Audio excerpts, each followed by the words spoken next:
Rosalie Holloway pressed her back against the cold wall of the boarding house and slid the bread crust into her apron pocket before her mother could see it. Her hands shook. Her stomach had been empty since yesterday morning. She was 24 years old, and she had learned to steal food from her own mother's kitchen just to survive another day. Outside, she could hear Veronica laughing with the paying guests, warm and generous with everyone except the daughter she had decided long ago was not worth feeding. If you have ever felt invisible in the place that was supposed to feel like home, stay with me. Subscribe to this channel, follow this story all the way to the end, and drop a comment telling me what city you are watching from. I want to see how far this story has traveled. Now let us go back to Willow Creek, Montana, the summer of 1883, and the day everything changed. Rosalie Holloway had a system. She woke before the sun. She moved quietly through the dark hallways of her mother's boarding house, feeling her way along the wooden walls, the way a person learns to navigate a place not by sight, but by memory of pain. She knew which floorboard creaked near the linen closet. She knew which door hinge screamed if you opened it past halfway. She knew how to exist in a space without being noticed, because being noticed by Veronica Holloway in the early morning hours almost always meant something bad was coming. The system was simple, and it had kept her alive for 24 years. Wake early, work fast, eat whatever was left over after everyone else had finished, never complain, never cry where anyone could see, and never under any circumstances let her mother catch her sitting down when there was still work to be done. That morning, in late July of 1883, Rosalie lit the kitchen stove in the dark, filled the water pot, and began slicing bread for 12 paying guests who would come down to the dining room expecting hot coffee and fresh biscuits. She moved with the kind of efficiency that only comes from years of practice and years of fear. Her hands were wide and strong from hauling laundry and scrubbing floors. Her back ached from the cot she slept on in the storage room at the rear of the house. Her dress, dark brown and plain, was 2 sizes too tight across the shoulders and had been mended so many times the original fabric was almost unrecognizable beneath the patches. She was not beautiful in the way that Willow Creek, Montana understood beauty in 1883. She was large-bodied and broad-shouldered. Her face was round and plain, though it carried a kind of quiet dignity that most people never bothered to notice, because they stopped looking the moment they registered her size. Her hair was the dark red-brown of creek mud in autumn, usually pinned back in a hurry, always coming loose by midday. Her hands were too rough for a woman her age. Her eyes, when she allowed herself a moment of stillness, were the deep, patient gray of a sky waiting for rain. Nobody in Willow Creek spent much time looking at Rosalie Holloway's eyes. They were too busy looking at everything else and deciding she was less. Rosalie. Her mother's voice came from the top of the stairs at 6 in the morning, sharp as a slap. Rosalie set the bread knife down carefully. "Yes, ma'am." "Is the coffee on?" "Just starting, ma'am." "Mr. Aldridge is leaving on the 7 o'clock stage. He wants his breakfast before 6:30. Do you understand what that means?" "Yes, ma'am, I understand." "It means you are already behind." "Yes, ma'am." There was a long pause from the top of the stairs. "And Rosalie." "Ma'am." "Do not help yourself to the biscuits before the guests have eaten. I counted them last night." Rosalie's jaw tightened. She said nothing. "Did you hear me?" "I heard you, Mama." The footsteps retreated back down the hallway and a door closed. Rosalie stood alone in the dark kitchen, with the smell of wood smoke beginning to rise from the stove and her stomach folding quietly against itself, the way it always did in the morning, the way it had done for as long as she could remember. She had eaten half a biscuit the evening before. There had been leftover salt pork from supper, but Veronica had wrapped it and set it aside for tomorrow's breakfast before Rosalie could reach it. She had chewed slowly to make the half biscuit feel like more. She had drunk 2 cups of water before bed to quiet the hunger. She was good at managing hunger. She had been practicing her whole life. The morning passed, the way most mornings passed. Rosalie served breakfast, cleared plates, carried hot water upstairs for the 2 guests who wanted to wash before traveling, swept the dining room floor, wiped down the tables, and hauled the soiled linens from the night to the washroom at the back of the property. By 8 o'clock, the paying guests were gone. The dining room was clean, and Veronica was seated at the kitchen table with a full cup of coffee and the last 3 biscuits on a plate in front of her. She did not offer Rosalie any. "The Pendleton room needs fresh bedding," Veronica said without looking up. "And the hallway runner needs beating. Use the side yard so the dust does not come back into the house." "Yes, Mama." "And tighten the window latch in room 4. Mr. Calloway complained it rattled all night." "I will." "After that, go to Patterson's store and collect the order I placed yesterday. It will be heavy. Do not drop anything." Rosalie nodded. Veronica finally looked up. Her eyes moved across her daughter with the practiced efficiency of a woman assessing livestock at a fair. Not cruel exactly, not loving either, simply calculating. "That dress is getting worse," she said. "I know, Mama. It makes you look even larger than you are." Rosalie kept her expression still. "I will see about altering it." "It is beyond altering. The fabric is finished." Veronica picked up her coffee cup. "Though I suppose it does not much matter what you wear. You are not the sort of woman men look twice at." She said it the way other people said it will rain tomorrow. A simple statement of fact. No cruelty in her voice, which was almost the worst part. Veronica Holloway was not a screaming, raging kind of mother. She was a quiet, efficient, utterly certain kind of mother. She had decided long ago what Rosalie was and was not, and she stated those conclusions without drama, without guilt, without hesitation. Rosalie stood in the kitchen doorway. "Is there anything else before I start on the linens?" she asked. "Not now. Go." Rosalie went. She beat the hallway runner in the side yard, under the July sun, with a wooden paddle, until dust rose in clouds around her, and sweat ran down the sides of her face. She changed the bedding in 3 rooms. She fixed the window latch in room 4 using a nail she found in the workroom, hammering it tight and then testing it 4 times to make sure it held. She carried the laundry basket around the back of the building, loaded it with the morning linens, and hefted it onto her hip for the walk to the washroom. The basket was heavy. Her hip protested. She shifted the weight and kept moving. That was the other thing about Rosalie Holloway that nobody seemed to notice. She was strong. Genuinely, practically usefully strong. Not in a way that anyone complimented or valued. The town of Willow Creek simply absorbed her labor, the way dry ground absorbs rain completely, without acknowledgement, without gratitude. She did not think of herself as strong. She thought of herself the way her mother had taught her to think of herself. As a woman with unfortunate size and unfortunate luck and a long list of chores that needed finishing before dark. By 10 o'clock she was on her way to Patterson's general store. Willow Creek was not a large town, but it was a busy one, sitting as it did along the main route between 2 larger settlements in the Montana Territory. The main street had a bank, a livery stable. The Patterson store, a saloon called the Copper Nail. A small church whose congregation was divided between 3 competing opinions about God, and a post office that also served as the telegraph station. There were homes spread out behind and beside the main street, and beyond the last fence line, the land opened up into the vast, dry, golden-brown country that went on until it became something else entirely. Rosalie walked with her eyes down and her pace steady.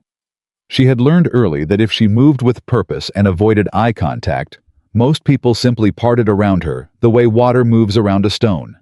They did not speak to her. They did not need to. She was the Holloway girl. Everyone knew what that meant. Everyone had their own particular version of pity or contempt filed away somewhere ready to be applied if she happened to look up at the wrong moment. She was almost to the store when she heard the voice. Well, look at that. Old Rosalie hauling herself through town again. She recognized the voice before she turned. Darlene Marsh, whose husband ran the livery stable, whose daughters wore store-bought dresses from the catalog, and who had been delivering commentary on Rosalie Holloway's appearance and worth since approximately 1871. Rosalie did not stop walking. She had learned that stopping was worse. Where is she off to? Darlene was speaking to someone beside her. Patterson's, I expect. Veronica sends her out like a pack mule whenever there is something heavy to carry. There was quiet laughter. Rosalie kept moving. Her jaw was tight. Her hand gripped the handle of the empty basket. She breathed in through her nose and out through her mouth and told herself that Darlene Marsh's voice was just wind. It did not mean anything. It could not hurt her. She had been telling herself that for 12 years. It had never quite worked, but she kept trying. Patterson's store was cool and dim after the blinding July sun. Old Thomas Patterson was at the counter sorting mail, and he nodded at her without much expression when she came through the door. He was not unkind. He was simply a man who had long ago stopped seeing her as anything other than a familiar face that came in to collect Veronica's orders. "Your mama's box is in the back," he said. "Flour, salt, lamp oil, coffee. One of the flour sacks broke in transit and I replaced it, but the oil tin is a little dented. Should still seal fine." "Thank you, Mr. Patterson." She collected the box and transferred its contents into the basket, redistributing the weight carefully. The flour sack was heavy. The oil tin was awkward. She positioned them so neither would shift during the walk back. She was almost out the door when Thomas Patterson said almost to himself, "Whitlock's in town." Rosalie paused. She did not know why she paused.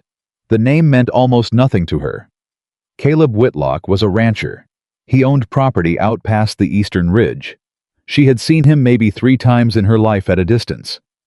He was not a man who came into town often. He was not a man who interacted with women like her. "Just saw him ride in," Patterson continued. He was still sorting mail, not really speaking to her specifically. "Man does not come to town 3 times in a year normally. Something must have brought him in." Rosalie adjusted the basket on her hip. "Have a good morning, Mr. Patterson." She went back out into the sun. The basket was heavier on the way back. It always was. She shifted it from hip to hip as she walked, stopping once to set it down and roll her shoulders and breathe. The street was busier now, more horses tied at the rail in front of the saloon, a wagon unloading lumber beside the bank.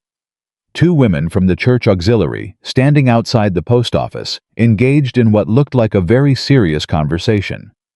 Rosalie picked up the basket and kept moving. She was almost back to the boarding house when the situation happened. She had turned into the side alley that ran alongside her mother's property. The shortest route to the back door, and the basket was listing badly to one side because the oil tin had shifted and she was trying to correct it with her hip while simultaneously not dropping the flour, and she was not paying attention to the man on horseback who had turned into the same alley from the other end. The horse stopped. The man on the horse looked down at her. Rosalie looked up. Caleb Whitlock was not what she had expected, though she could not have said exactly what she had expected.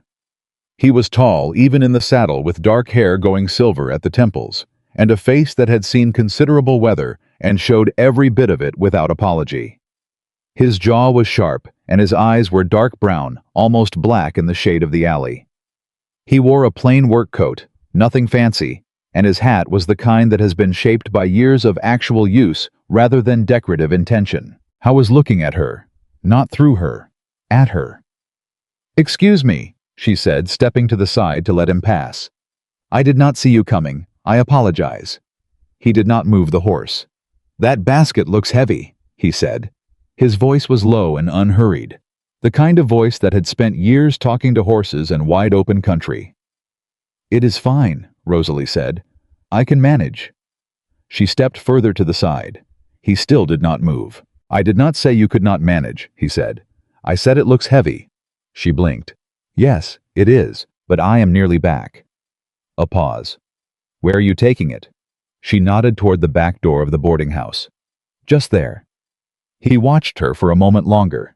Then he dismounted, tied the horse to the post at the alley entrance, walked over to her, and took the basket out of her hands before she could properly object. Rosalie stood with her arms suddenly empty. You do not need to." "I know I do not need to," he said. He was already moving toward the back door. "Which door?" She stared at him. "Miss," he said, stopping and looking back at her. "Which door?" The one there, the blue one." He walked to the blue door and waited. She went ahead and opened it, and he carried the basket through into the kitchen and set it on the table. He looked at the contents, looked around the kitchen, briefly looked at her. "You work here?" he asked. Yes, I live here." She felt strange saying it. "My mother owns the boarding house." Something crossed his expression. "Your mother." Yes. He looked at the kitchen again. He looked at the small cot visible through the half-open storage room door. He looked at the single plate on the drying rack, the half-eaten biscuit someone had left on the counter, the worn state of everything in the room. He did not say anything about what he was seeing. He simply said, "You all right?" And the question undid her just a little in the private interior place where she kept everything. She was not all right. She had not been all right in a very long time. She was tired and hungry, and her back hurt, and she was 24 years old, and she had never once in her life had a man look at her as though her answer to that question genuinely mattered to him. "I am fine," she said. "Thank you for your help." He nodded slowly, the way a man nods when he does not entirely believe you, but has decided not to press it. He picked up his hat, which he had removed when he came inside, and he moved toward the door. Then her mother came in from the front hallway.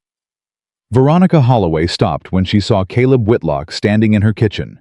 The transformation was immediate and complete. Veronica went from the cool, efficient proprietress of her own establishment to a warmly smiling woman in approximately 3 seconds. "Mr. Whitlock," she said. Her voice was entirely different, soft and welcoming. "What a surprise!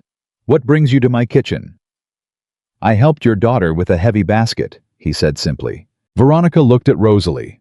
Rosalie could see the rapid calculation happening behind her mother's eyes, running through the possible implications and advantages of having a wealthy rancher standing in her kitchen.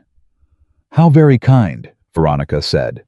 "That girl never asks for help when she should. She gets her stubbornness from her father's side. I am afraid." She laughed lightly and moved toward the stove. "Can I offer you coffee, Mr. Whitlock? You must be warm from the ride." "No, thank you." Veronica's smile held. "Are you looking for rooms? I have the Pendleton available, which has the best view in town. A man of your position deserves—" "I am not looking for rooms," he said. "Supplies, then I can have Rosalie prepare you a package from whatever we have." "I have supplies." A very brief silence. Veronica tilted her head. "What can I do for you then, Mr. Whitlock?" Caleb Whitlock looked at Rosalie.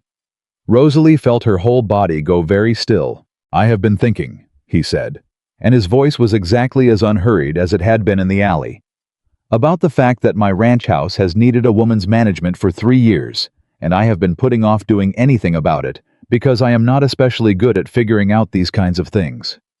He paused. He looked at Veronica. "I am asking your daughter if she would consider marrying me." The kitchen went absolutely silent. Rosalie heard the blood moving through her own head. Veronica's smile became fixed in a very particular way, the smile of a woman recalculating very quickly. "Well," Veronica said, "that is quite—" "I was asking her," Caleb said quietly. He looked at Rosalie again. "Not you."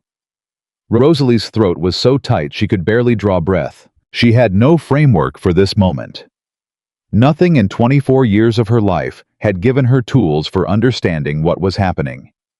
A man she had met 14 minutes ago in an alley was standing in her mother's kitchen, asking her to marry him, and he was looking at her with those dark, patient eyes, as though her answer was the only thing in the room that mattered. She thought, "He feels sorry for you." He saw the cot. He saw the kitchen. He is a charitable man who has made a terrible decision based on pity. She thought, "Say no. Say thank you, but no. He will regret it." She thought, "Say no." She said, "Why?" Her voice came out smaller than she intended. She pressed forward anyway. "Why me?" Caleb was quiet for a moment. He seemed to be choosing his words with care, the way a man who does not speak easily chooses them when speaking becomes necessary. "Because," he said, "you apologized to me for being in the alley. You were carrying a 40-pound basket in July heat, and you apologized to me." He held her eyes. "A person who apologizes for taking up space has been taught wrong, and I reckon I am tired of watching that lesson get taught in this town." Rosalie's mother made a small, sharp sound that might have been a laugh, or might have been something else. "She has her limitations," Veronica said. "I want you to understand that, Mr. Whitlock. She is not a small woman, and she has not been productive in the way a wife should, perhaps." "Mrs. Holloway," Caleb said without looking at her, without raising his voice. I did not ask for your assessment. The silence that followed was different from the previous silences. It had an edge to it. Rosalie looked at her mother's face and saw something she had not expected. Not anger, not cruelty, something closer to fear. Veronica Holloway was afraid that someone was about to remove her unpaid labor from her house, and the fear was making her reach for every tool she had. She would not make you happy, Veronica said. Her voice had dropped into that cool, certain register. She is lazy underneath the work. She complains. She has never managed a household of any real size. You are offering her something she has not earned, and frankly, Mama. It was the first word Rosalie had spoken above a whisper in 5 minutes. Both Caleb and Veronica turned to look at her. Rosalie could feel her heart hammering. She could feel the years of silence pressing against the backs of her teeth. She breathed. Mama, she said again carefully. I would like to think. Veronica blinked. I would like to think, Rosalie repeated, without you speaking right now. It was not a shout. It was not a breakdown. It was simply the calmest, most direct thing Rosalie Holloway had ever said to her mother, and the effect of it in the room was remarkable. Veronica's mouth closed. A complicated expression moved across her face and settled into something that looked almost briefly like surprise. Caleb Whitlock said nothing. He simply waited. Rosalie looked at him. She looked at the man who had carried her basket without being asked, and who had looked at her cot through a half-open door and asked if she was all right, and who had told her mother without raising his voice that her assessment was not requested. She thought about Darlene Marsh's laughter in the street. She thought about counting biscuits. She thought about the half-empty cup of water she had drunk before bed last night, because her stomach would not stop talking. She thought about her mother telling her at 14 years old that she need not bother growing her hair because nobody would be looking at it. She thought about all the mornings she had woken up before the sun, and the question she never let herself ask out loud. Is this all there is? I would need to know, Rosalie said slowly, that it is a real arrangement, not charity. Caleb held her gaze. It is real. I would need to know that I would not be traded from one set of work to another set of work with different walls. My house needs managing, he said. I am not looking for a servant. I am looking for a partner. Those are different things. How are they different? A servant does not eat at the same table, he said. A partner does. Rosalie's jaw worked. She swallowed something that was trying very hard to become tears. I do not know you, she said. No, he agreed. You do not. That is something that changes over time if both people are willing. Veronica made a restless movement near the stove. This is absurd. Rosalie, you cannot seriously be... Mama. The word again. Quieter this time. Almost gentle. Veronica stopped. Rosalie looked at the man in front of her. The truth was, there were 100 reasons to say no. She had been damaged by years of being told she was worthless. She did not trust kindness because kindness in her experience always arrived with a hidden invoice. She was afraid of unfamiliar places and unfamiliar expectations, and the vast and specific loneliness of being wrong about something as important as this. But she also knew something else. She knew that if she said no and he walked out that blue door, she would spend the rest of her life in this kitchen, counting biscuits and apologizing for being in alleys, and the weight of that knowledge was heavier than the basket had been. All right, she said. Caleb Whitlock nodded once the way a man nods when something he was not sure would happen has happened, and he is doing his best not to show how much it mattered. I will have the arrangements made, he said. You can bring what you need. It does not have to be much. She has very little, Veronica said, and her voice had changed again, gone tight and brittle. You should know that. She has nothing of value to bring into your house. That is fine, Caleb said. He put his hat on. He looked at Rosalie one more time, a clean and direct look that did not ask her to be anything other than exactly what she was, standing there in her mended brown dress with her rough hands and her careful expression. I will come back in 3 days, he said. That gives you time. Time for what? She asked.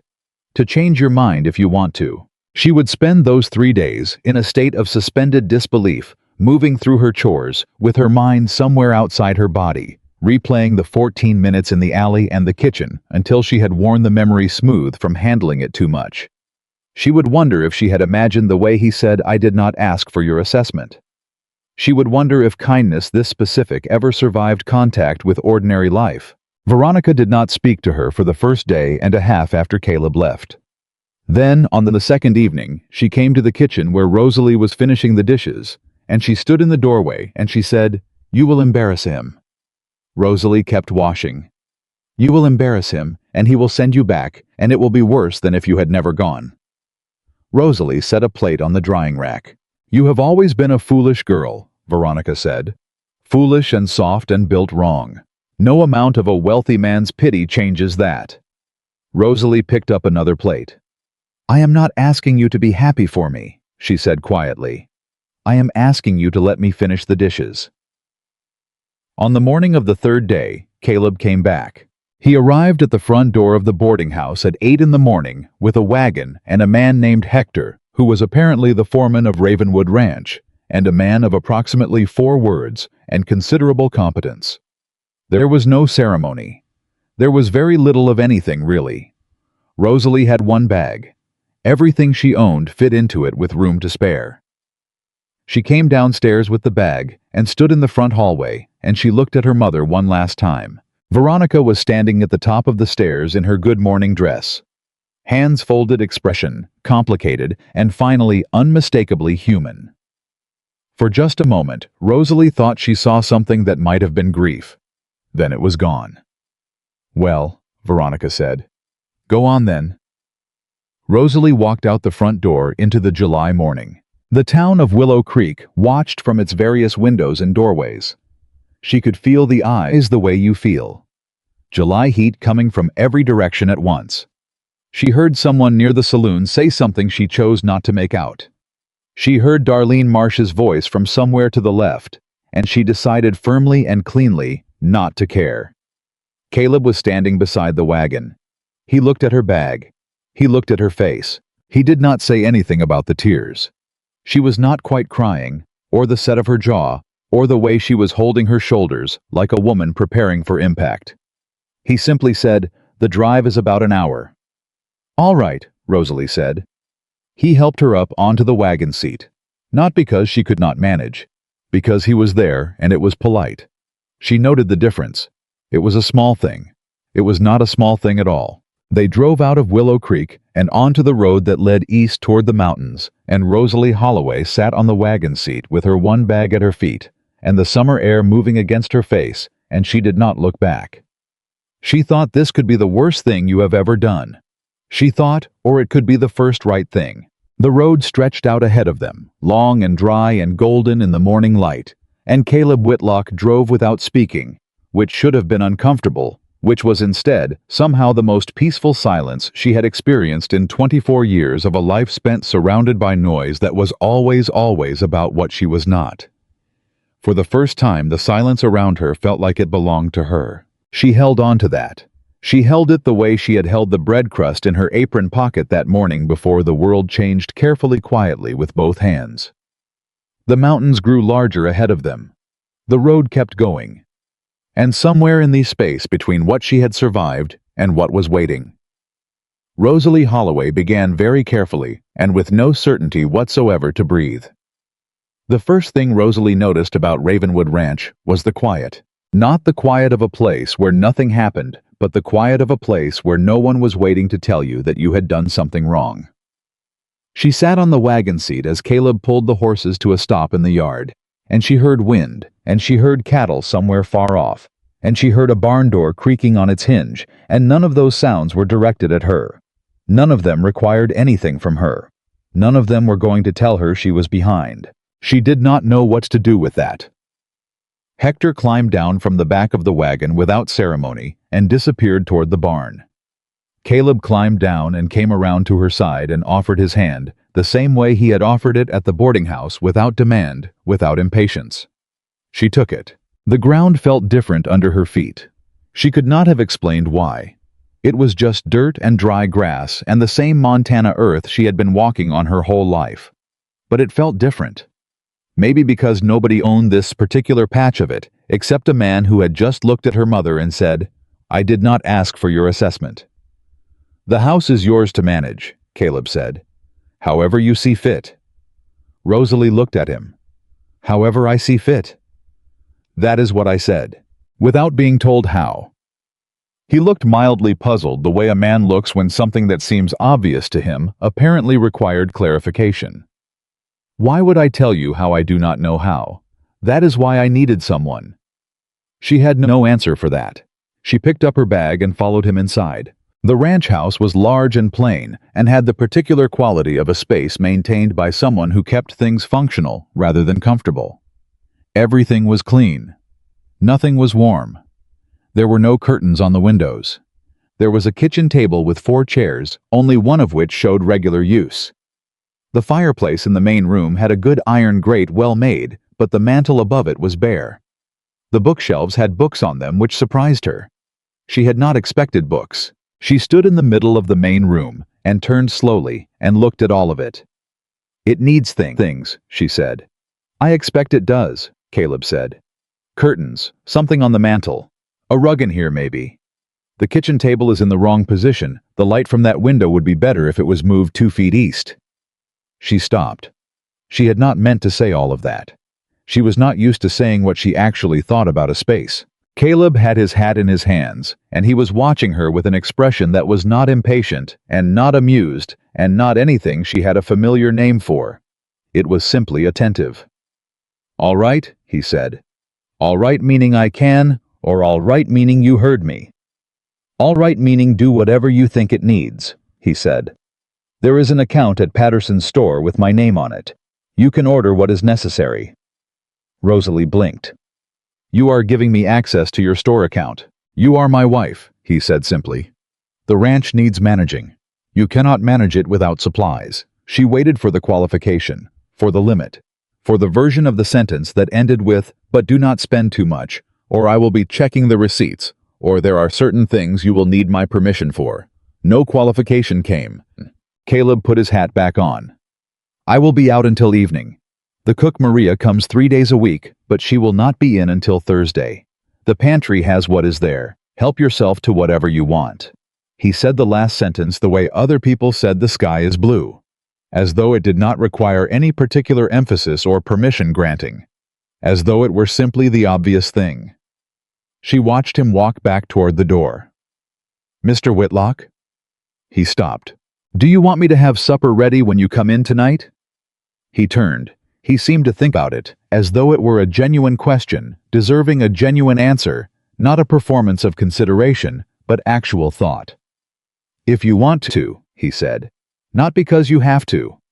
Then he was gone. Rosalie stood in the middle of the main room of Ravenwood Ranch House and held very still for approximately 30 seconds, while the full and overwhelming strangeness of her situation settled through her layer by layer, the way cold water moves through warm.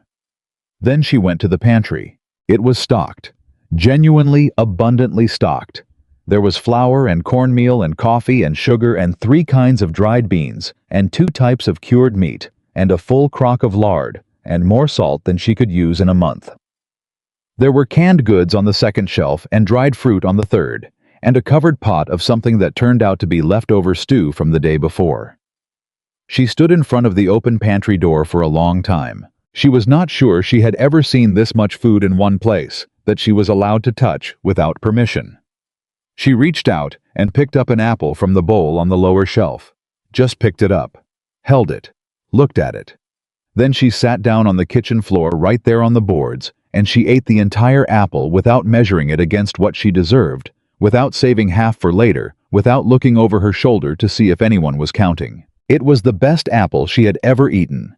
It was probably a fairly ordinary apple, but it was the first thing she had ever eaten in her life that had not been offered conditionally or taken guiltily, and the difference between that and everything before it was so enormous that she sat on the kitchen floor for a few minutes after she finished eating and did not try to be anything other than a woman who had just eaten an apple and needed a moment.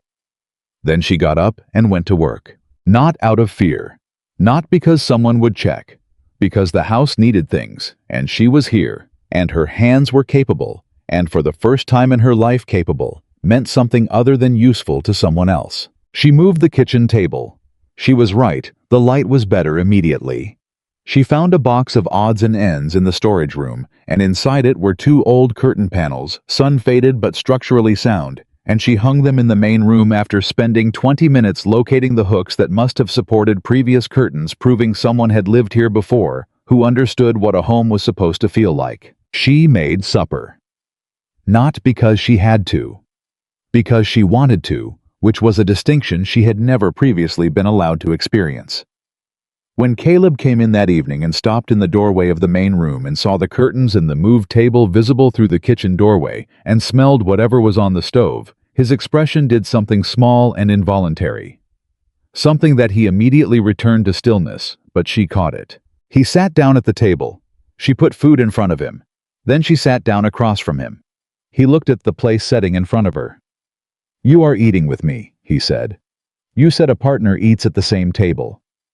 Something moved through his expression again, that same small involuntary thing. "I did say that." They ate. He did not talk much. She had expected that he was not a man who filled silence with noise. But he was not uncomfortable in it either, and that meant she did not have to be. She ate a full plate of food. She ate it without apologizing for it. She refilled her cup of coffee without asking. These were very small things. They were enormous. The days that followed had a quality Rosalie could not immediately name, and eventually identified as regularity without punishment. She woke when she woke, which was still early because her body did not know how to sleep past sunrise, but no one was waiting at the bottom of the stairs to tell her she was behind. She worked because there was work to be done, and she was someone who worked, but the work had edges. It ended. When it ended, she could stop. She explored the ranch. Not all at once, but in increments, the way a person who has spent years in a small space learns slowly that the larger space is not a trap. She walked the yard.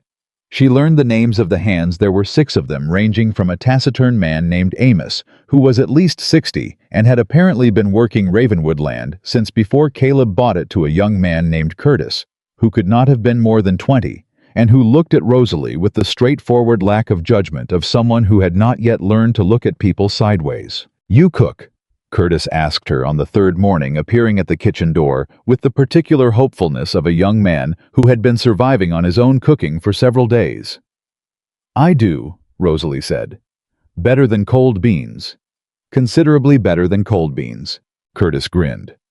It was the uncomplicated grin of someone who had not decided yet whether she was worth respecting, and was going to make that call based entirely on the biscuits. "Maria makes real good biscuits on Thursdays." "I make better biscuits than Maria," Rosalie said, and surprised herself with the confidence in her own voice. Curtis looked at her for a moment. Then he said, "Yes, ma'am," with a gravity that suggested he was reserving judgment until the evidence was in, which Rosalie found entirely fair. She made biscuits that morning. Not just enough for herself and Caleb. Enough for everyone. She sent Curtis out to tell whoever was nearby, and 4 of the 6 hands came in for breakfast, and they ate without commentary, except for Amos, who ate 3 biscuits in silence, looked at her and said, "These are acceptable," which Curtis later told her was the highest compliment Amos had ever been known to pay a living human being. Caleb came in late for breakfast that morning and found the kitchen full of ranch hands and the biscuit situation well advanced. He stood in the doorway and looked at the scene, and something in his face that Rosalie was beginning to learn to read. That careful, contained, undemonstrative face shifted into a version of itself that she thought might be what contentment looked like on him. He did not say anything. He sat down, and she put a plate in front of him, and he ate, and the kitchen was loud and warm and full of other people, and she stood at the stove and thought with a kind of distant wonder, "I did this." Not despite her size, not despite her history, not despite what her mother had told everyone she was incapable of. She did this because her hands worked, and her instincts were good, and she was standing in a kitchen where someone had decided without any of her mother's qualifications that those things were enough. The first week passed. The second began. She found his books. Not the bookshelves in the main room, which she had already noticed, but a second collection in what turned out to be a small room off the hallway. more of a deep alcove with a chair in it, which appeared to be where Caleb went when he wanted to disappear without actually going anywhere. The books in the alcove were different from the main room books, more worn, more personal. The spines showed actual use. She was not snooping. She was cleaning the hallway, and the door to the alcove was open, and she looked in and stopped. There was a book open on the chair. She could see it had been left open at the same page for some time, because the spine was cracked in a way that meant the book had been set down there repeatedly, same position, same page. She did not go in and read it. That was not her place yet, and she understood the boundaries of not yet. But she noticed it. That evening at supper, she said, "You have a lot of books." Caleb looked up from his plate. "Some." "Do you read often?" "When I can." She waited to see if he would continue. He did not. "What are you reading now?" she asked. He seemed to consider whether this was a genuine question or a polite one. He apparently decided genuine. "History. The Oregon settlement records. Land records, really. I like knowing how people decided where to put things." She had not expected that. "Where they built, where they decided to stay," he said. "There is a difference. People build anywhere. Deciding to stay somewhere is a different kind of decision." She looked at him across the table. "Is that why you stayed at Ravenwood?" she asked. "You decided to stay." A pause. "I bought the land because it was a good investment. I stayed because—" He stopped. He set his fork down. He looked at the window rather than at her, which she had noticed he sometimes did when he was finding words that did not come easily. "Because I stopped being able to think of anywhere I wanted to be more." Rosalie nodded slowly. "I understand that." He looked back at her. "Do you?" "I stayed where I was for similar reasons," she said. "Not because it was where I wanted to be, because I had run out of ideas about where else there might be." He held her gaze for a moment. "And now?" She thought about the apple on the kitchen floor, about the biscuits this morning, about Amos saying acceptable in the voice of a man awarding a medal. "Now," she said carefully, "I think I might have some ideas." Something moved across Caleb Whitlock's face that she had not seen there before. It was not quite a smile. It was something that lived in the neighborhood of a smile and was perhaps more honest than one. He picked up his fork. She picked up hers. Outside, the Montana evening settled over the ranch, wide and dark and full of stars, and the house that had been silent for 3 years held for the first time the particular warmth of two people learning to share a table without keeping score. But Willow Creek was not a place that forgot quickly. She discovered this on Thursday when she drove herself into town for the first time since leaving. She needed several things from Patterson's store that could not wait for the next supply run, and Caleb had told her to take the smaller wagon and go ahead when she wanted to. Just like that. Go ahead when you want to. As though the decision were entirely hers. She drove herself to town. She tied the wagon in front of Patterson's store, and she climbed down, and she walked through the front door with Caleb Whitlock's account in her name, and she said good morning to Thomas Patterson, and she placed her order. Patterson wrote it down without any particular reaction. He was a man of business.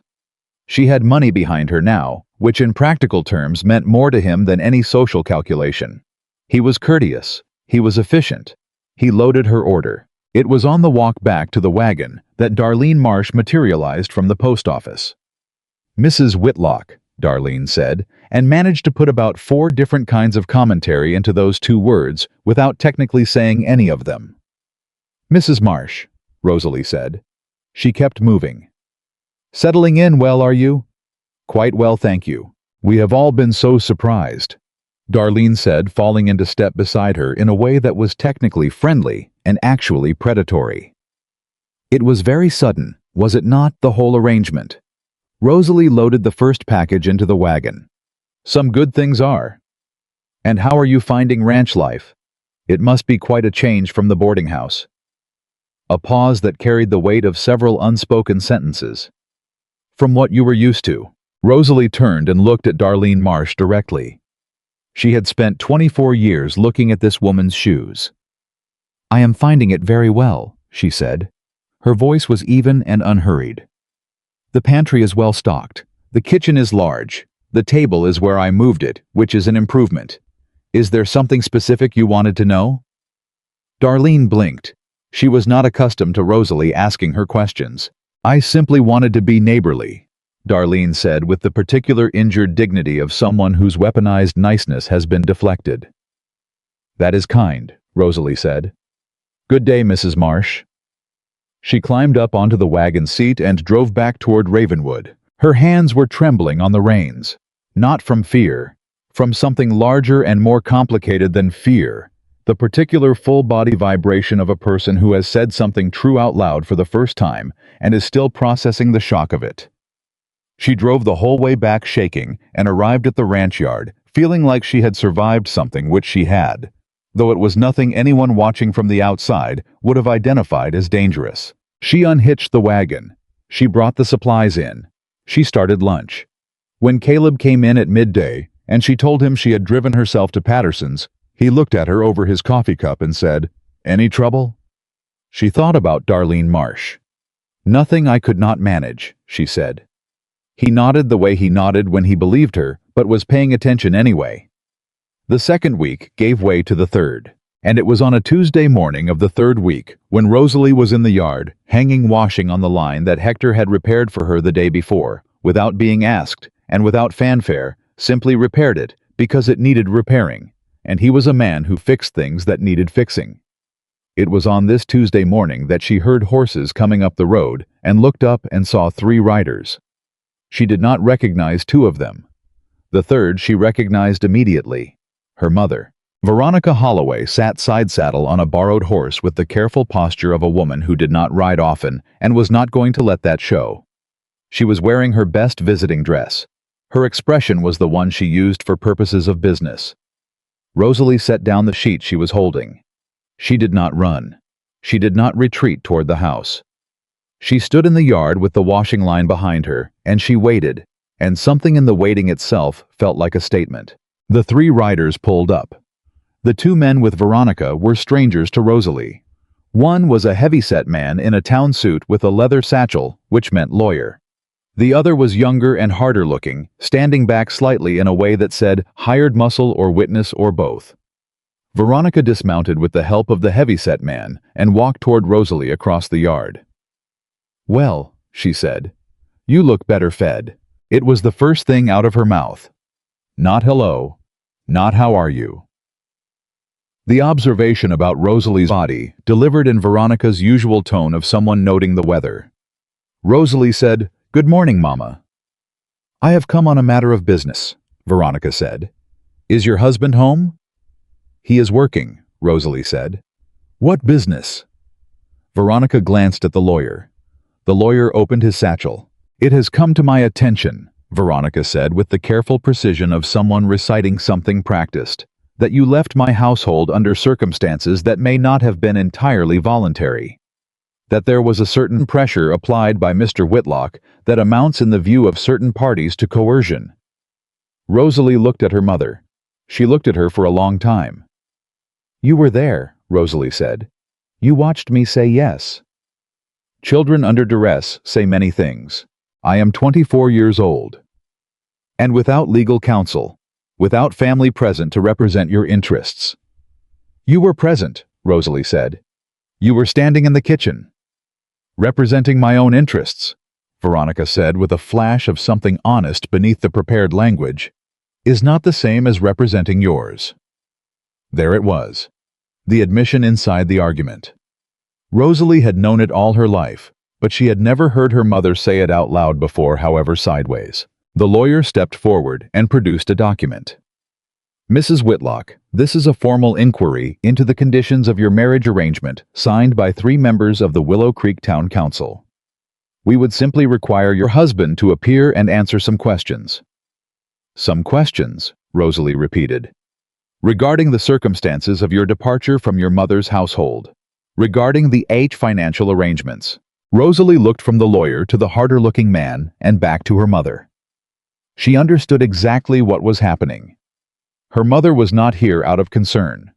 Her mother was here because 3 weeks of unpaid labor had walked out the door, and somewhere between pride and profit, profit had eventually won. She was here for money. She was using the language of protection to come for Caleb's money. And underneath the legal document and the borrowed horse and the best visiting dress, Veronica Holloway was standing in someone else's yard trying to take back control of something she had already lost. Rosalie's jaw set. She said, "No." Veronica's expression sharpened. "I beg your pardon."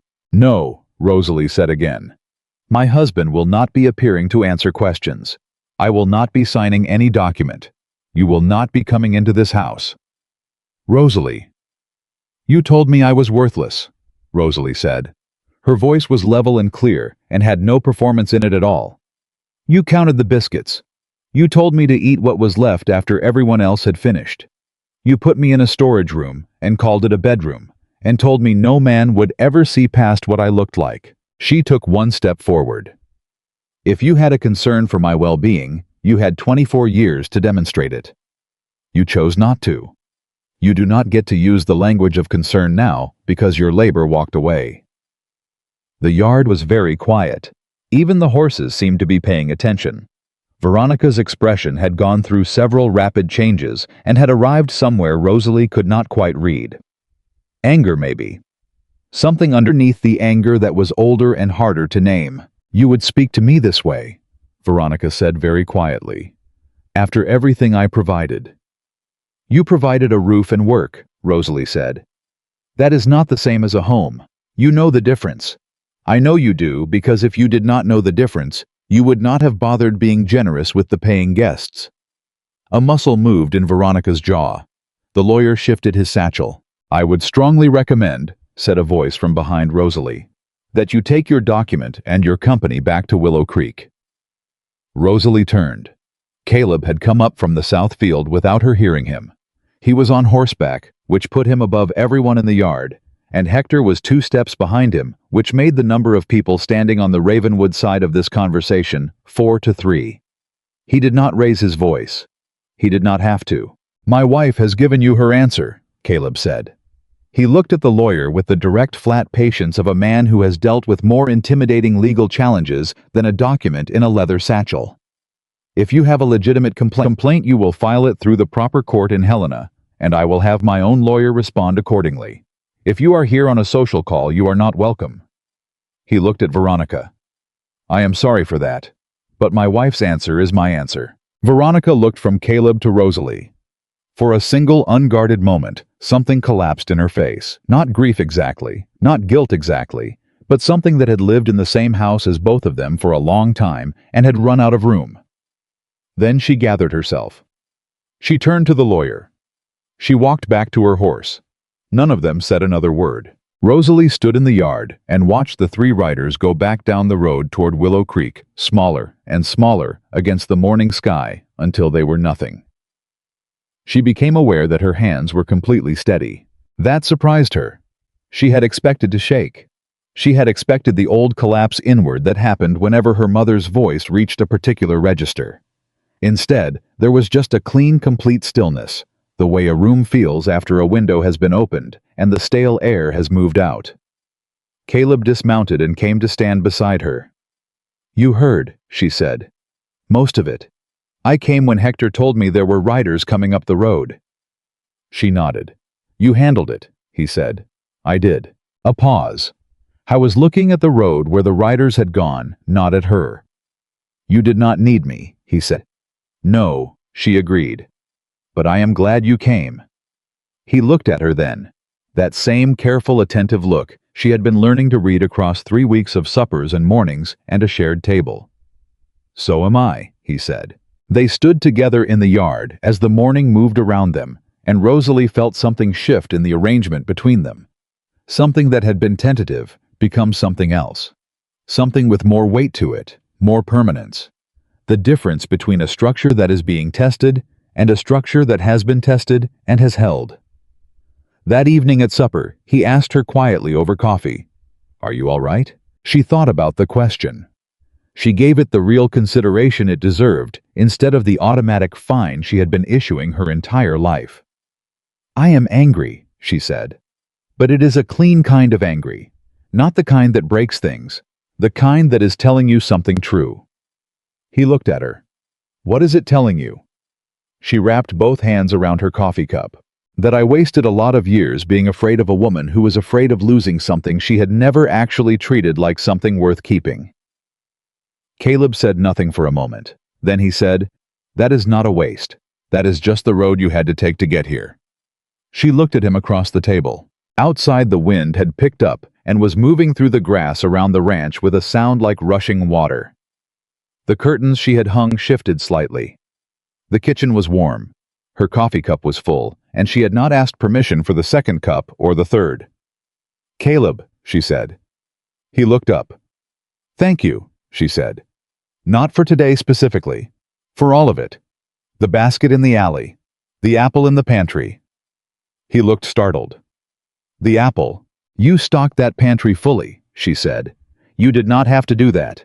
A man who wanted cheap labor stocks enough to get by.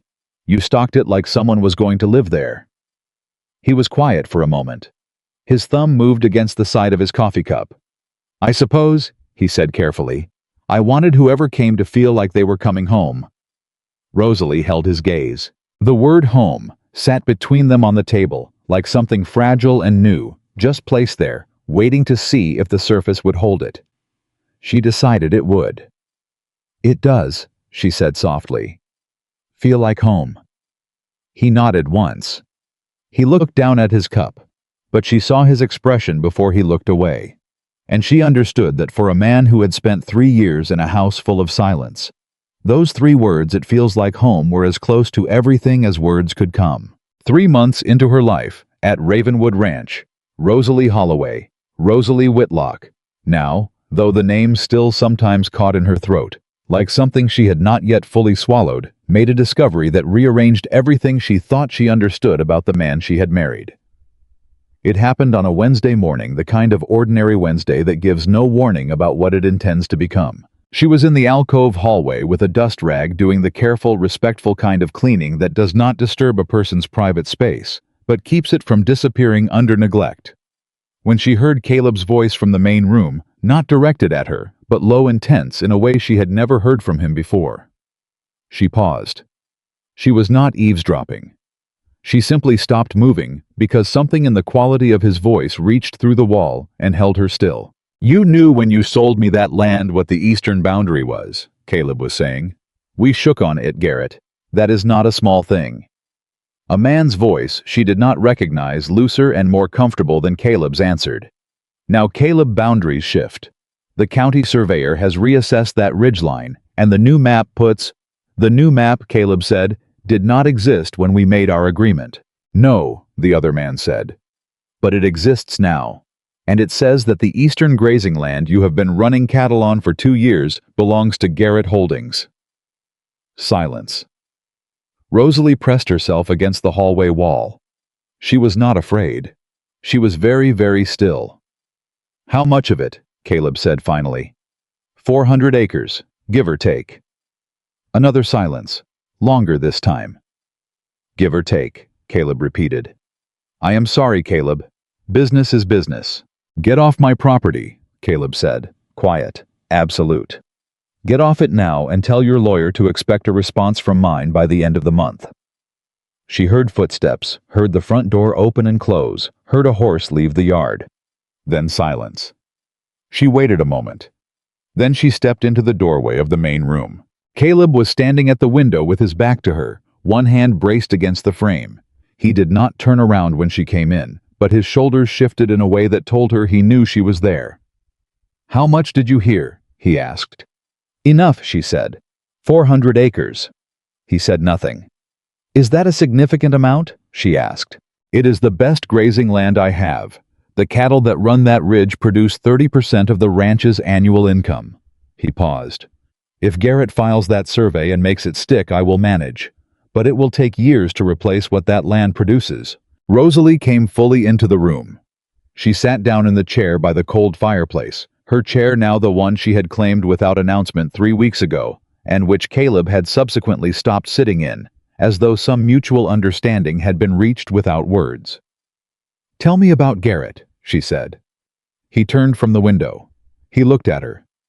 "You want to know about the land dispute," he said, and it was not quite a question. "I want to know about Garrett," she said.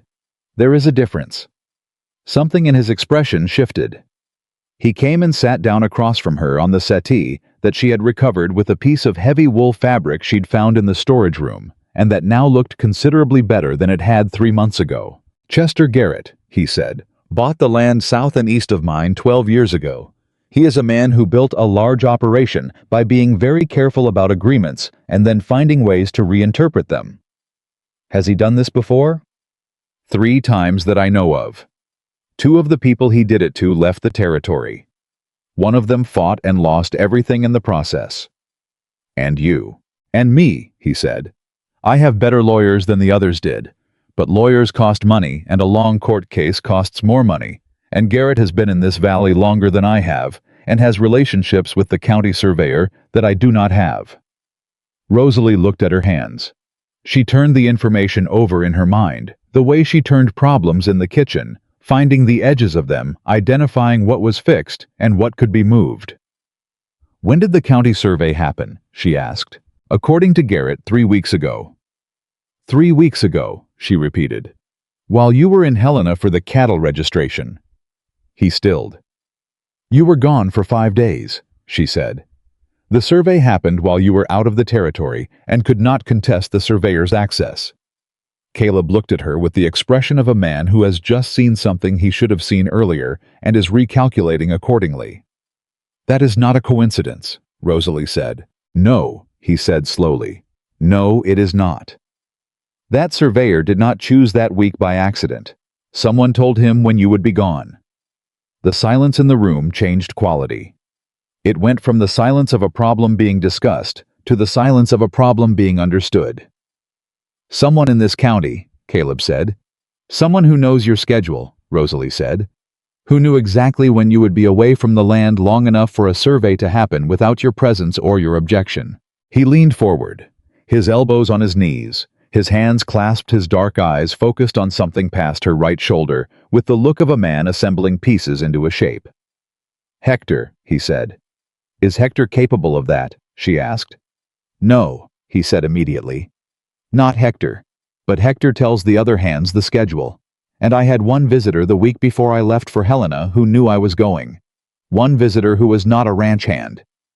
Rosalie waited. "Garrett himself," Caleb said. "He came by to discuss water rights. Friendly conversation. Very ordinary." "And you told him you were going to Helena?" "I may have mentioned it." They looked at each other across the room. "He planned it that far in advance," Rosalie said. "He is a patient man," Caleb said. "That is what makes him dangerous. He does not strike quickly. He waits until the moment costs you the most, and then he moves." Rosalie stood up from the chair. She moved to the window. Not the window he had been standing at, a different one, the one that faced east toward the ridgeline that was currently the subject of the dispute. She looked out at the land without seeing it, thinking instead about patient cruelty and how well she understood the particular damage it did. Her mother had been a patient woman too, the kind who never struck quickly, who waited until you were most vulnerable and then said something devastating in a calm, reasonable voice that made the devastation feel like your own fault for being fragile enough to feel it. "You need 2 things, she said. He looked at her. "You need to find out who else that surveyor spoke to before he accessed the ridge. And you need someone in Willow Creek who can tell you what Garrett has been saying around town this past month." "I have a lawyer," Caleb said. "Your lawyer is in Helena," she said. "I am talking about someone in town who hears things, who is present for conversations, who people talk freely around because they underestimate what she takes in." He studied her. "You are talking about yourself. I go to Patterson's twice a week," she said. "I am in that store for 20 minutes each time. Darlene Marsh has appointed herself my social monitor, and therefore spends a great deal of time near me at every opportunity. The women at the church auxiliary meet on Thursday mornings, and 3 of their husbands work for businesses that have dealings with Garrett Holdings." She met his eyes. "Nobody in Willow Creek thinks I am paying attention. They never have. I have been invisible in that town for 24 years. That is a significant advantage if we choose to use it." Caleb Whitlock looked at his wife. He was quiet for a moment that stretched long enough to make her wonder if she had overstepped, if she had moved beyond the edges of what their arrangement was supposed to include. Then he said, "Tell me what you need." She told him. The following Thursday, Rosalie drove herself into Willow Creek with a shopping list and a purpose that had nothing to do with the items on it. She arrived at Patterson's store at the usual time, greeted Thomas Patterson with the usual pleasantness, and began moving through the store collecting her items at exactly her usual pace. She listened. She had always been good at listening. It was one of the skills her mother had accidentally cultivated in her by making silence the safest position. Darlene Marsh arrived as expected within 7 minutes. "Mrs. Whitlock, shopping day." "It is indeed," Rosalie said. "I hear there has been some trouble out at Ravenwood," Darlene said with the careful casualness of someone who has been waiting to deploy a piece of information. Rosalie picked up a tin of coffee. She turned it in her hands without hurrying. "Has there?" "Chester Garrett was in town Monday," Darlene said. "He was at the bank for quite a while. Then he was at the county office." "Busy man," Rosalie said. "I was talking to Judge Abernathy at the Copper Nail Tuesday evening. I heard the name Whitlock mentioned."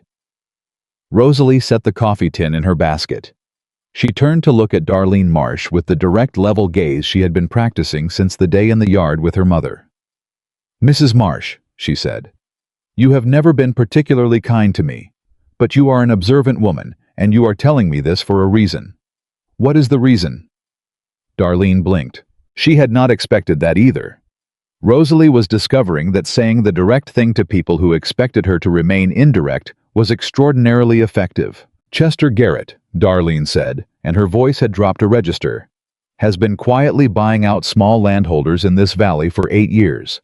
My husband's cousin had 40 acres east of the creek that he lost in a boundary dispute 4 years ago. The surveyor involved was a man named Purcell." She paused. "Purcell was in Willow Creek last month." Rosalie went very still. "The same surveyor," she said. "The same surveyor," Darlene said. "And if your husband is looking for evidence that Garrett has done this before, and that Purcell is his instrument, my husband's cousin still has the original paperwork from his case, including the survey date, which was also, as it happens, during a week when he was away from his land." Rosalie looked at Darlene Marsh. 20 years of sidewalk commentary and second-hand cruelty, and a woman who had apparently been watching Chester Garrett with her own particular attentiveness and waiting for someone she could hand the information to. People were not simple. She was continually discovering this. Rosalie said. "Do not thank me," Darlene said briskly. "Just make sure your husband wins. Garrett has been getting too comfortable in this valley for too long."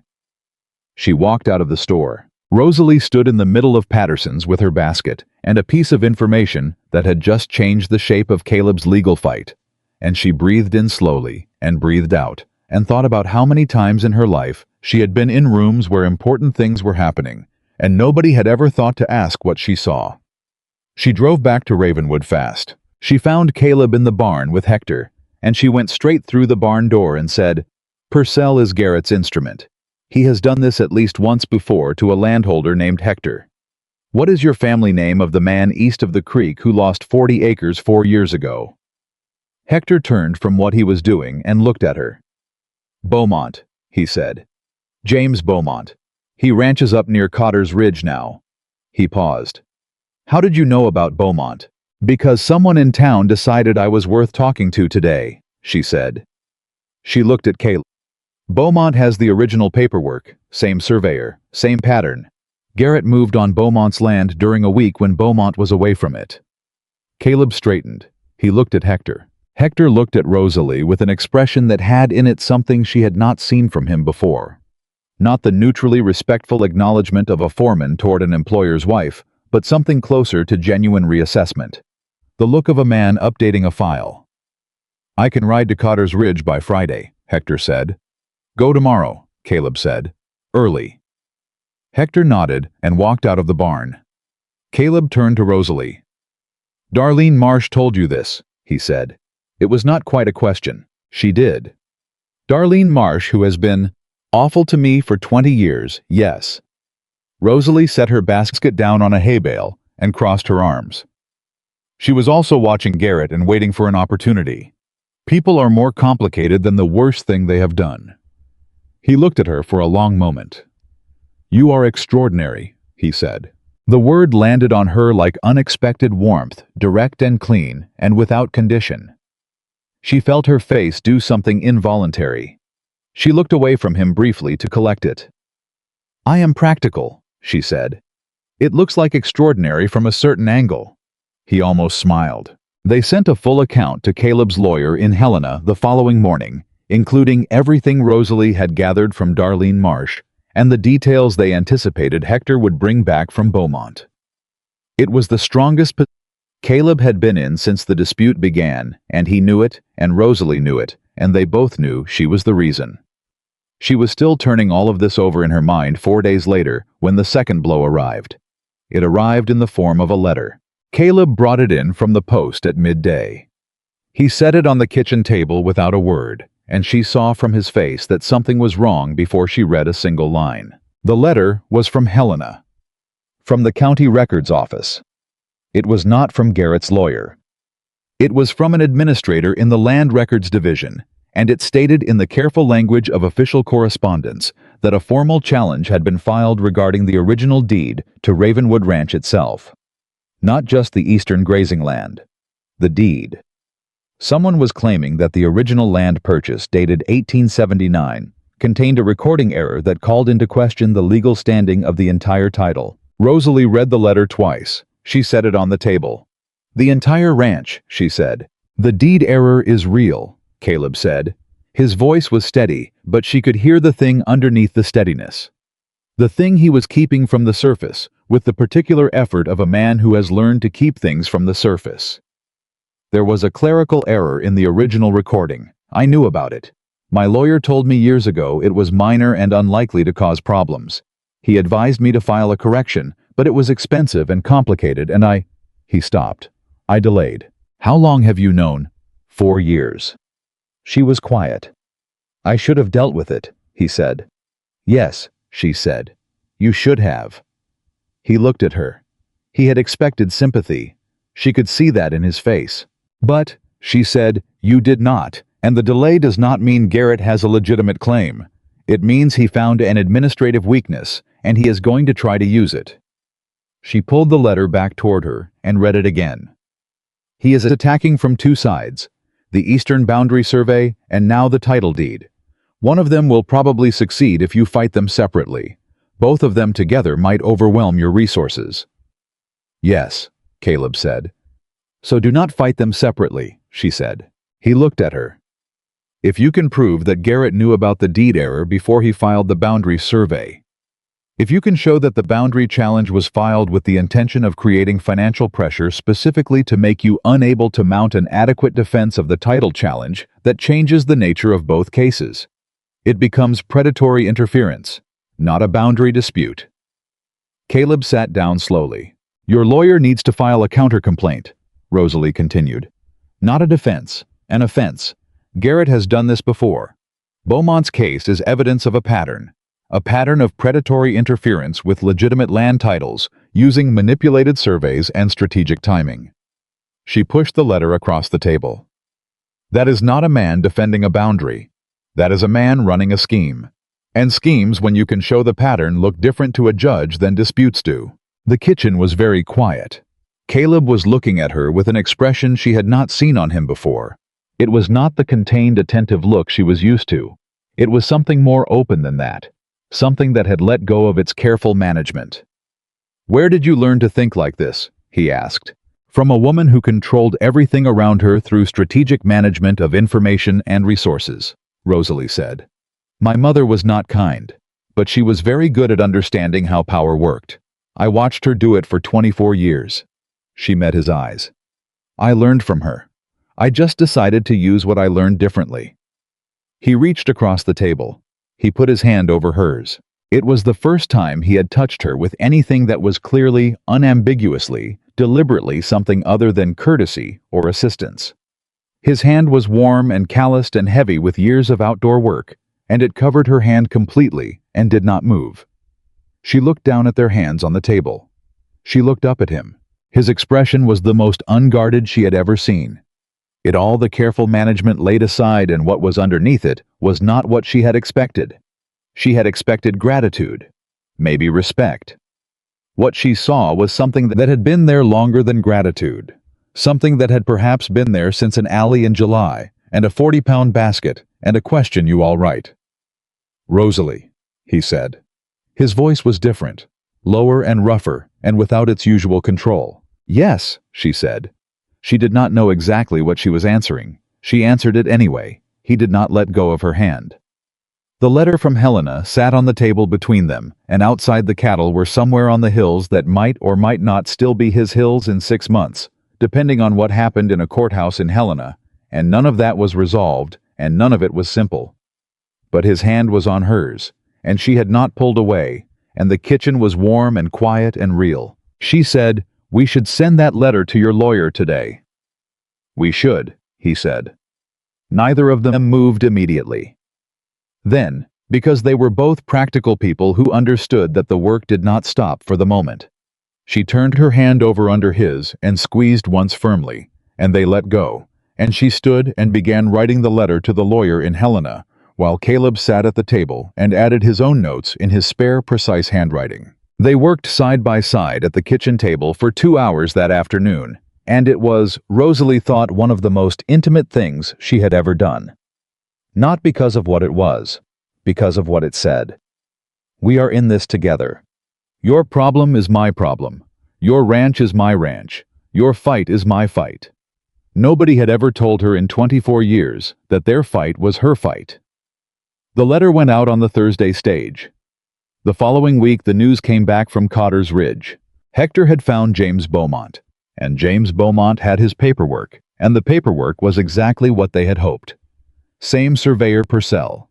Same pattern survey conducted during Beaumont's absence. And Beaumont had one additional piece of information that Hector had not anticipated. He had kept a letter. A letter from Chester Garrett, written 1 month before the survey, that referenced the eastern boundary of Beaumont's land, in terms that made it clear Garrett had identified the boundary as a target before the survey ever took place. Garrett had made the mistake of putting it in writing. Not explicitly, not stupidly, but enough. Enough for a careful lawyer in Helena to build a bridge from the letter to the survey, to the pattern, to the claim against Ravenwood. And that bridge, their lawyer wrote back, was exactly what they needed. When Caleb read that letter aloud at the kitchen table on a Sunday morning, with Hector and Amos and Curtis all somehow present, because word had spread among the ranch hands that something was happening, and ranch hands, whatever their reputations for indifference, are not actually indifferent to whether the ranch they work on continues to exist. When he finished reading and looked up, the room was quiet, and then not quiet. Curtis said something that would not have been appropriate in church. Amos said, "Acceptable." Hector looked at Rosalie. "You found the Beaumont connection," he said. "Darlene Marsh found it," Rosalie said honestly. "I just drove to town on Thursday." "You asked the right questions," Hector said. "Mrs. Marsh has been in Willow Creek her whole life. Nobody asked her those questions before." Rosalie looked at her coffee cup. She thought about all the years she had moved through Willow Creek with her eyes down and her pace steady, invisible by habit and necessity, and how many things she had noticed in her invisibility that she had never known were valuable because nobody had ever asked. She thought about her mother's voice, "You are too big, too slow, too useless." She thought about the surveyor who had come and gone from the ridge while Caleb was in Helena, counting on the assumption that nothing important would notice. She thought about how many people had built their plans on the assumption that she would not notice. She was done with that. The legal case moved to Helena formally in the 3rd week of October. Caleb went for 5 days. He asked Rosalie if she wanted to come. She considered it seriously and then decided no, not because she was afraid, but because someone needed to manage the ranch, and she was better positioned to do it from Ravenwood than from a hotel room in Helena. She sent him with detailed notes for the lawyer, 3 specific questions she wanted answered in the proceedings, and 2 jars of preserved peaches that she had made from the Ravenwood tree, because he had mentioned once quietly and without apparent significance that his mother had grown peaches. He had looked at the jars for a moment when she put them in his bag. He had not said anything. He had not needed to. He was gone for 5 days. In his absence, the ranch ran. The hands worked. The cattle were fed. The accounts were maintained. Rosalie managed all of it with the methodical competence of a woman who had been running a household since she was 14, and when problems arose, a fence line that needed emergency repair after a steer pushed through a dispute between Curtis and one of the other hands over a missing piece of equipment, she handled them with a directness that left no room for doubt about who was in charge. On the 4th day, a rider came from Willow Creek. The rider was a young man she did not know, carrying a message from Darlene Marsh of all people, which said Garrett in town yesterday. Angry. Talking about the case. His lawyer was with him. Overheard him say the pattern evidence changes everything. He is looking for a way to settle. I thought you should know. Rosalie read the note. She read it twice. Then she sat down at the kitchen table, the table she had moved on her first day at Ravenwood because the light was better, and she wrote a short response to Darlene Marsh that said, "Thank you. I will remember this, and I will not forget how to return a favor." She sealed it and sent it back with the rider. Then she went to the stove and started dinner, because there was always dinner to start, and work that did not stop because legal cases were moving in distant cities, and she was a woman made of work, always had been. Except that now the work was hers, and the kitchen was hers, and the table was in the right position, and the pantry was full, and she had chosen to be here. Caleb came home on the 5th day. He came in the front door at dusk, with the look of a man who has spent 5 days in rooms full of words and legal paper, and is profoundly relieved to be back somewhere that smells like dinner and has curtains on the windows. He set his bag down. He looked at the main room. He looked at the kitchen doorway where she was standing. "Garrett's lawyer contacted ours on day 4, he said. "They want to discuss settlement terms." Rosalie let out a long, steady breath. "On our terms?" she asked. "Our terms," he said. "The eastern boundary stays where it was. The deed error gets formally corrected at Garrett's expense. And Garrett signs a covenant confirming the recorded boundaries of Ravenwood as final and non-contestable." She gripped the kitchen doorframe. "That is everything," she said. "That is everything," he agreed. He crossed the room. He stopped in front of her. He was still wearing his travel coat, and his hat was in his hand, and there were lines of exhaustion around his eyes, and he was looking at her with that open, unmanaged expression she had first seen the day she told him what she knew about Garrett, and he had said, "You are extraordinary." "Rosalie," he said.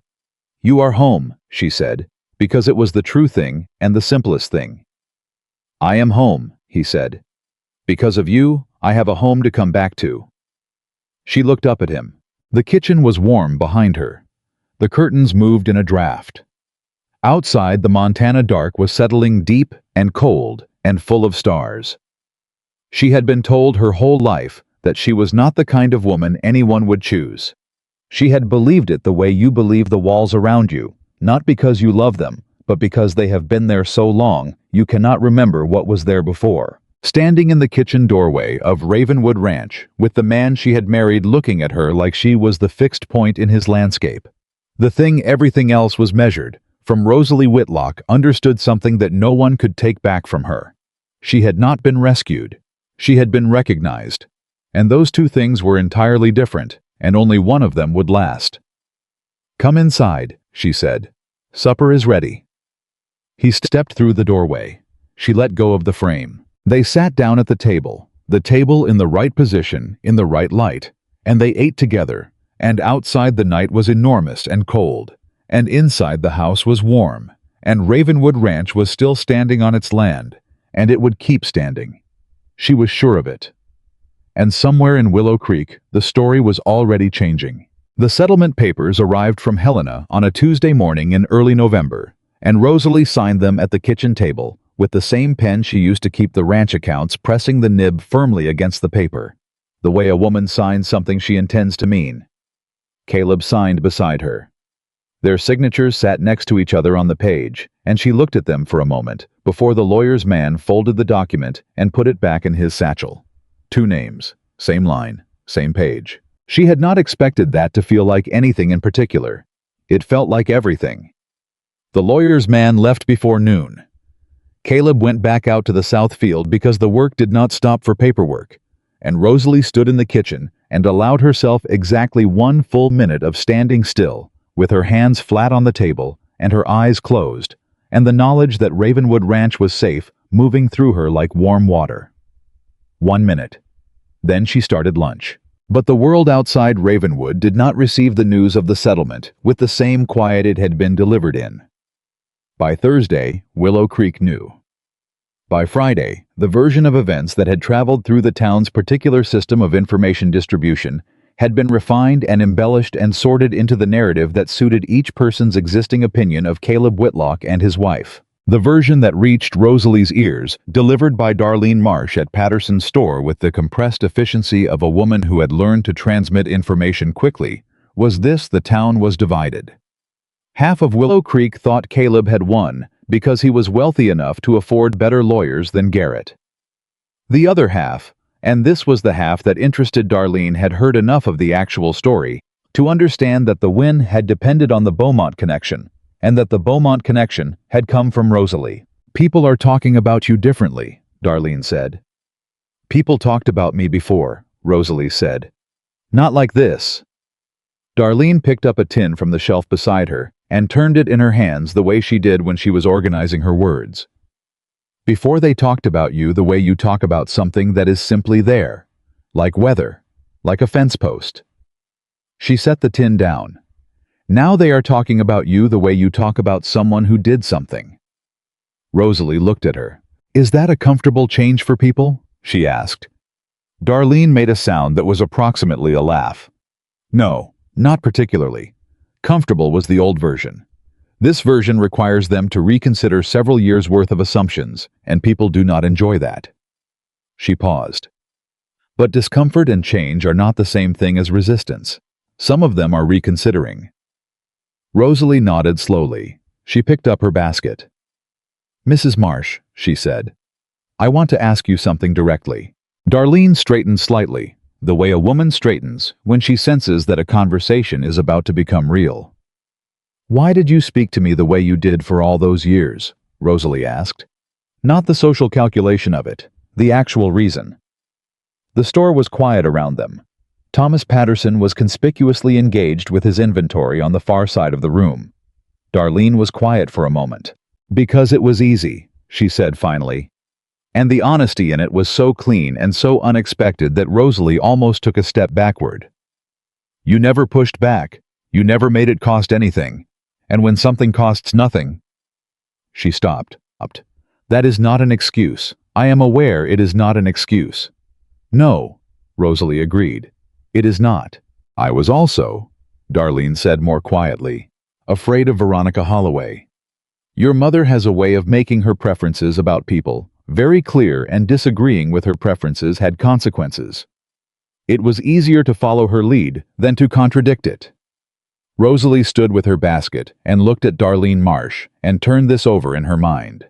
Her mother had managed the social narrative of Willow Creek around Rosalie as deliberately as she had managed everything else. It was not simply that people had decided on their own that Rosalie was worth nothing. They had been guided to that conclusion, shaped toward it, by a woman who needed the people around her to agree with her assessment of her daughter, because otherwise the assessment might be questioned. It was monstrous in its patience and its intelligence and its completeness. It was also finally done. "I appreciate your honesty," Rosalie said. She meant it.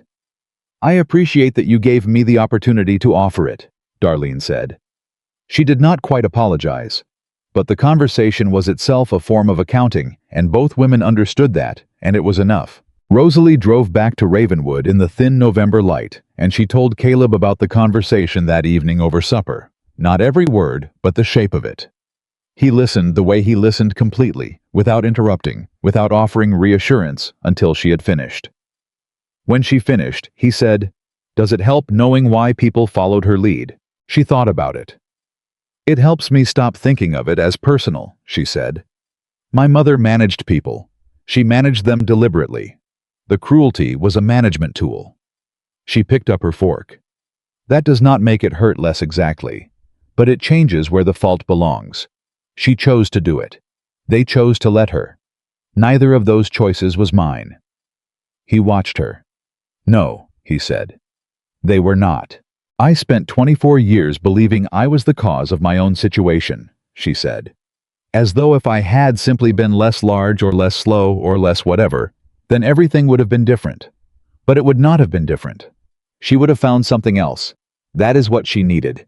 Not a better daughter, a reason. Caleb set his fork down. Rosalie, he said. I am all right, she said. I am not saying it to be sad. I am saying it because I have been thinking about it for 3 months, and I have finally gotten to the bottom of it.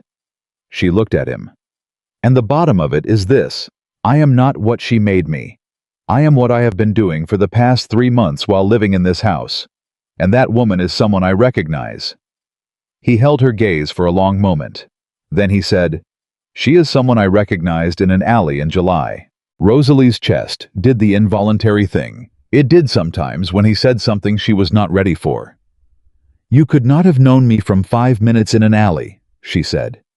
No, he agreed. But I knew enough. The way a person moves when they have been managed tells you something. And the way you moved. He paused. He found the words carefully the way he always did. You moved like someone who was still in there, under everything. You had not gone away. She looked at him across the table. She thought about the girl who had pressed a bread crust into her apron pocket before her mother could see it, who had slid along walls to avoid attention, who had learned to make herself smaller inside a body that everyone had already decided was too large. That girl was still in her.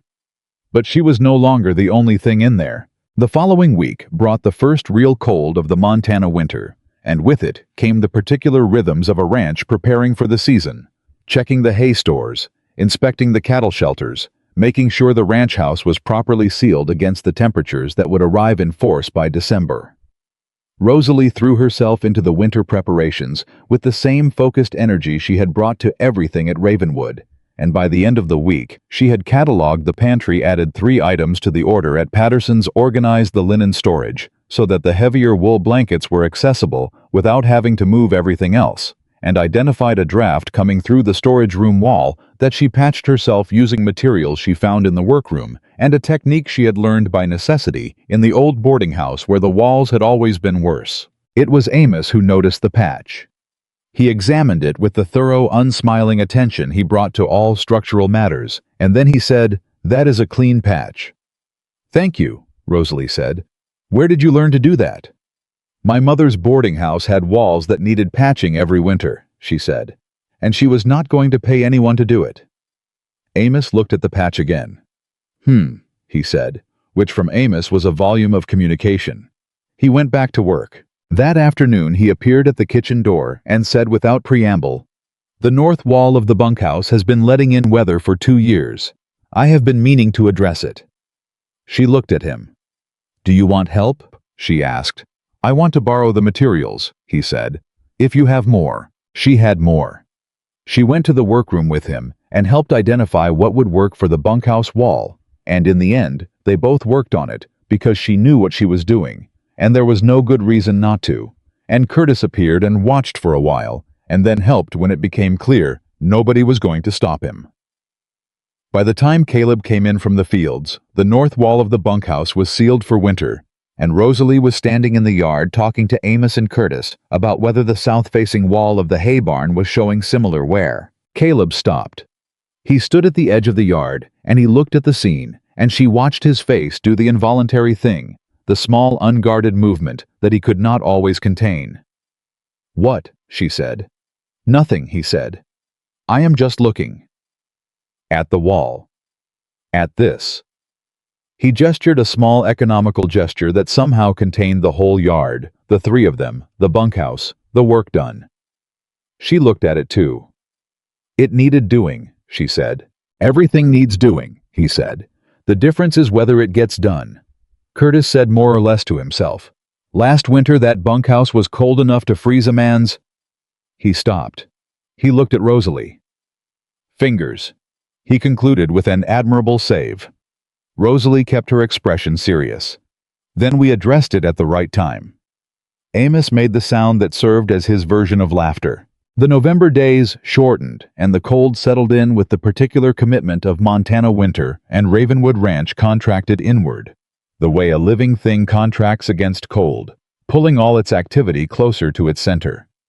The hands were in and out of the main house. More often the kitchen became the gathering place it had been since the first biscuits, and the long evenings had a quality that Rosalie had not experienced before. Not the quality of a place that was enduring the winter, but of a place that had gathered itself for it. She read in the evenings now. Caleb had given her access to his bookshelves without ceremony, simply said one evening that she was welcome to anything on the shelves, and she had started with the history books because they were what she knew he valued, and she wanted to understand what he found in them. She discovered as she worked through them that what she found in them was similar to what she imagined he did, the way decisions got made, the way people chose where to put things, where to stay, what to build. The pattern of human judgment under circumstances that could not be controlled. One evening she looked up from a book about the early settlement of the Montana Territory and said, "I want to do something." Caleb was at the desk with the accounts, which was where he was most evenings now. He looked up. "There are families in this valley who need help this winter," she said. "Not charity exactly. Work exchange. We have surplus from the summer stores that will not all be used before spring. The Henley family on the North Road has 3 small children, and their roof needs repair before December.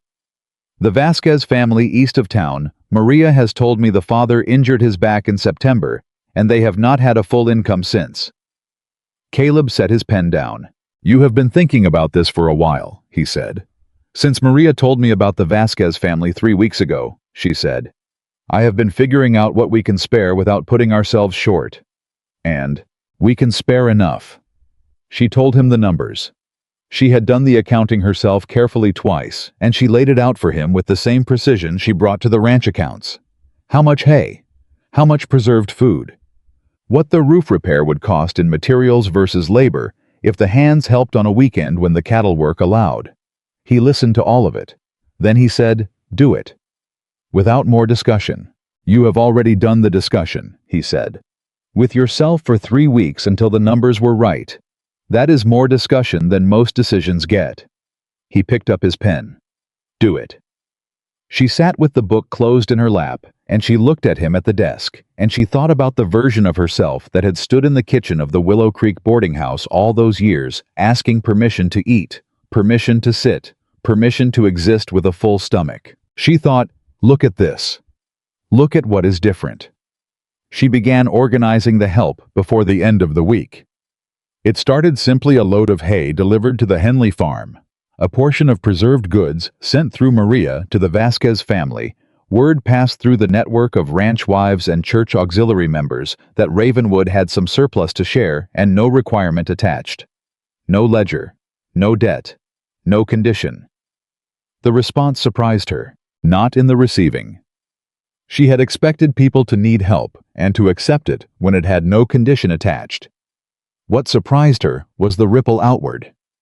2 of the women from the church auxiliary showed up at Ravenwood on a Saturday with food of their own to contribute to the distribution, having heard what was happening and wanting to add to it.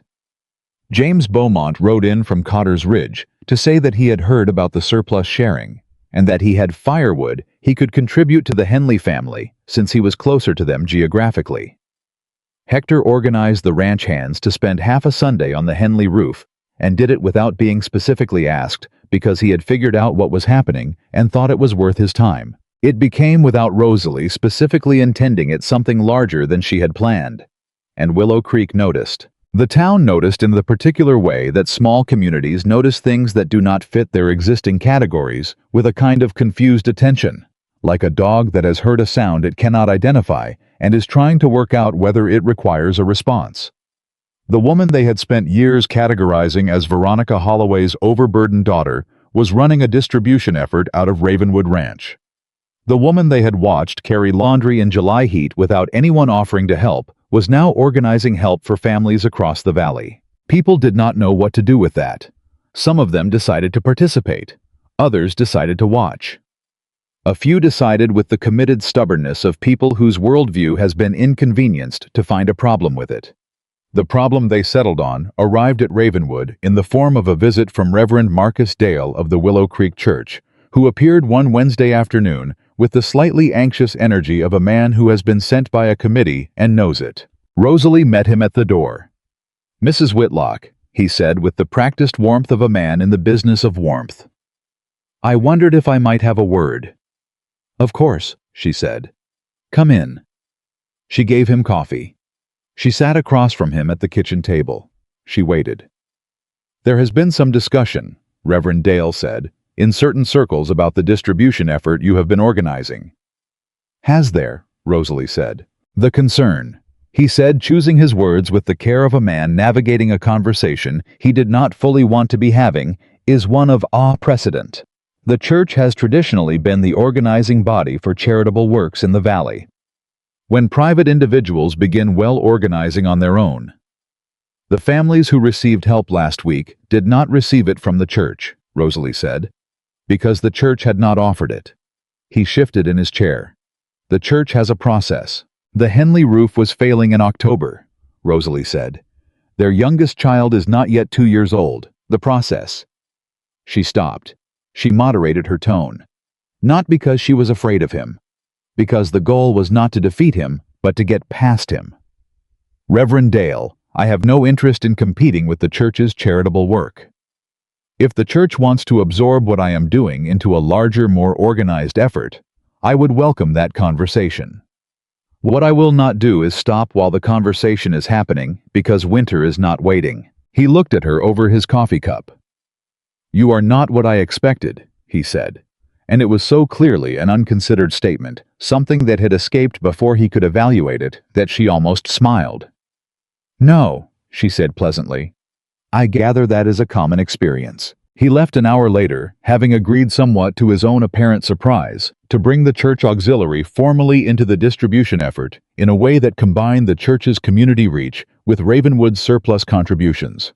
It was, Rosalie thought, driving him back to the road in her mind, a better outcome than she had initially planned for. She had planned to do this quietly and locally. A formal partnership with the church's charitable network expanded the reach considerably. She told Caleb about it that evening. He looked at her for a moment. "You turned a church complaint into a partnership," he said. "He was not there to complain," she said. "He was there because someone sent him to slow things down. I simply redirected the conversation before it became a confrontation." "How?" "I offered him something more useful than an argument," she said. "A man like Dale does not want to be the person who stopped charitable work during winter. He wants to be the person who expanded it." She shrugged. "So I made that available to him." Caleb was quiet for a moment. He was looking at her with that expression she had come to think of as his real one. The face without management. The one that meant he was not performing composure, but actually feeling it. "I have been running this ranch for 6 years," he said, "and I have not managed to build a single alliance in Willow Creek that was not primarily transactional." "That is because you walked into rooms as yourself," Rosalie said.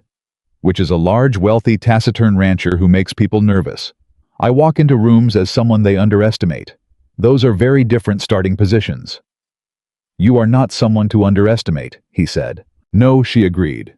"But it takes people time to discover that, and while they are discovering it, things get done." He shook his head slowly, not in disagreement, in something more like wonder. It was 3 days later on a Saturday evening, when the thing happened that undid all of Rosalie's careful equilibrium in the space of approximately 30 seconds. She was in the kitchen at the end of the day, putting away the last of the supper things, and Caleb was at the door to the kitchen. She heard him stop there, the particular quality of a person stopping rather than passing, and she turned around. He was holding a small package. Brown paper tied with string, the kind of wrapping that came from a catalog order. He held it out. "This came with the Helena Post," he said. She looked at it. "What is it?" "Open it." She wiped her hands on her apron and took it. The package was light. She pulled the string and folded back the paper. Inside was a book. Bound in green cloth, the title embossed in gold. She read the title. She read it again. It was a collection of essays on household management and estate economics, and on the inside cover, in Caleb's sparse, precise handwriting, it said, "For Rosalie," who already knows all of this, but might enjoy seeing it confirmed. She stood in the kitchen with the book in her hands. She could not immediately speak. She was not given to crying in front of people. She had cried privately and efficiently her whole life, the way she had done everything else, getting it done without display, returning to the surface afterward. But this particular moment was testing the system, because he had seen her again in the specific way that no one had ever seen her before, and he had written it down and mailed it from Helena and brought it to her in her own kitchen. And the simple completeness of it was almost more than she knew what to do with. "Caleb," she said. Her voice was not steady. "If you already have it," he started. "I do not already have it," she said. "I do not have anything." "You have this," he said. She looked up at him. "I mean," he began. "I know what you mean," she said. "I know." She closed the book carefully. She held it against her chest. "Thank you." He nodded. He turned to leave. "Caleb." He stopped. She had been thinking about something for 3 months. She had been examining it from multiple directions the way she examined everything, finding the edges, identifying what was fixed and what could move, determining whether the ground would hold the weight of it. She had determined that it would. "I love you," she said. The kitchen was very quiet. He turned around slowly. She held his gaze and did not look away, and did not qualify it, or retract it, or dress it in any kind of careful language. It was the plainest, most undecorated sentence she had ever spoken. It had no apology in it. It asked for nothing. It was simply what was true. He crossed the kitchen. He stopped in front of her very close, and he looked at her face the way he had looked at her in the alley in July, except that nothing was being assessed. Now, nothing was being measured. He was simply looking at her the way a person looks at something they have wanted to say something to for a long time and have finally found the moment. "I have loved you," he said quietly, "since you told your mother to stop speaking while you thought." She blinked. "That was the second day," she said. "Yes," he said, "it was." She laughed. The laugh surprised her. It came from somewhere genuine and unguarded without warning. And then he smiled, and it was the first time she had seen him smile fully openly, without the careful management, and it rearranged his whole face into something that looked like the person he had been before. Whatever had taken everyone from him. And she understood that she was looking at something rare, and that it was directed at her, and that she was going to do everything she could for the rest of her life to be worthy of it. He put his hand against her face, just his palm warm and calloused and gentle. She leaned into it. The book was still held against her chest. Outside, the Montana winter pressed against the walls of Ravenwood Ranch House with everything it had, and inside the kitchen was warm and lit, and theirs fully and completely theirs. And Rosalie Whitlock stood in the middle of it with her husband's hand against her face, and the simple, crushing, beautiful weight of being loved correctly for the first time in her life, settling through her like light through a window she had not known was there.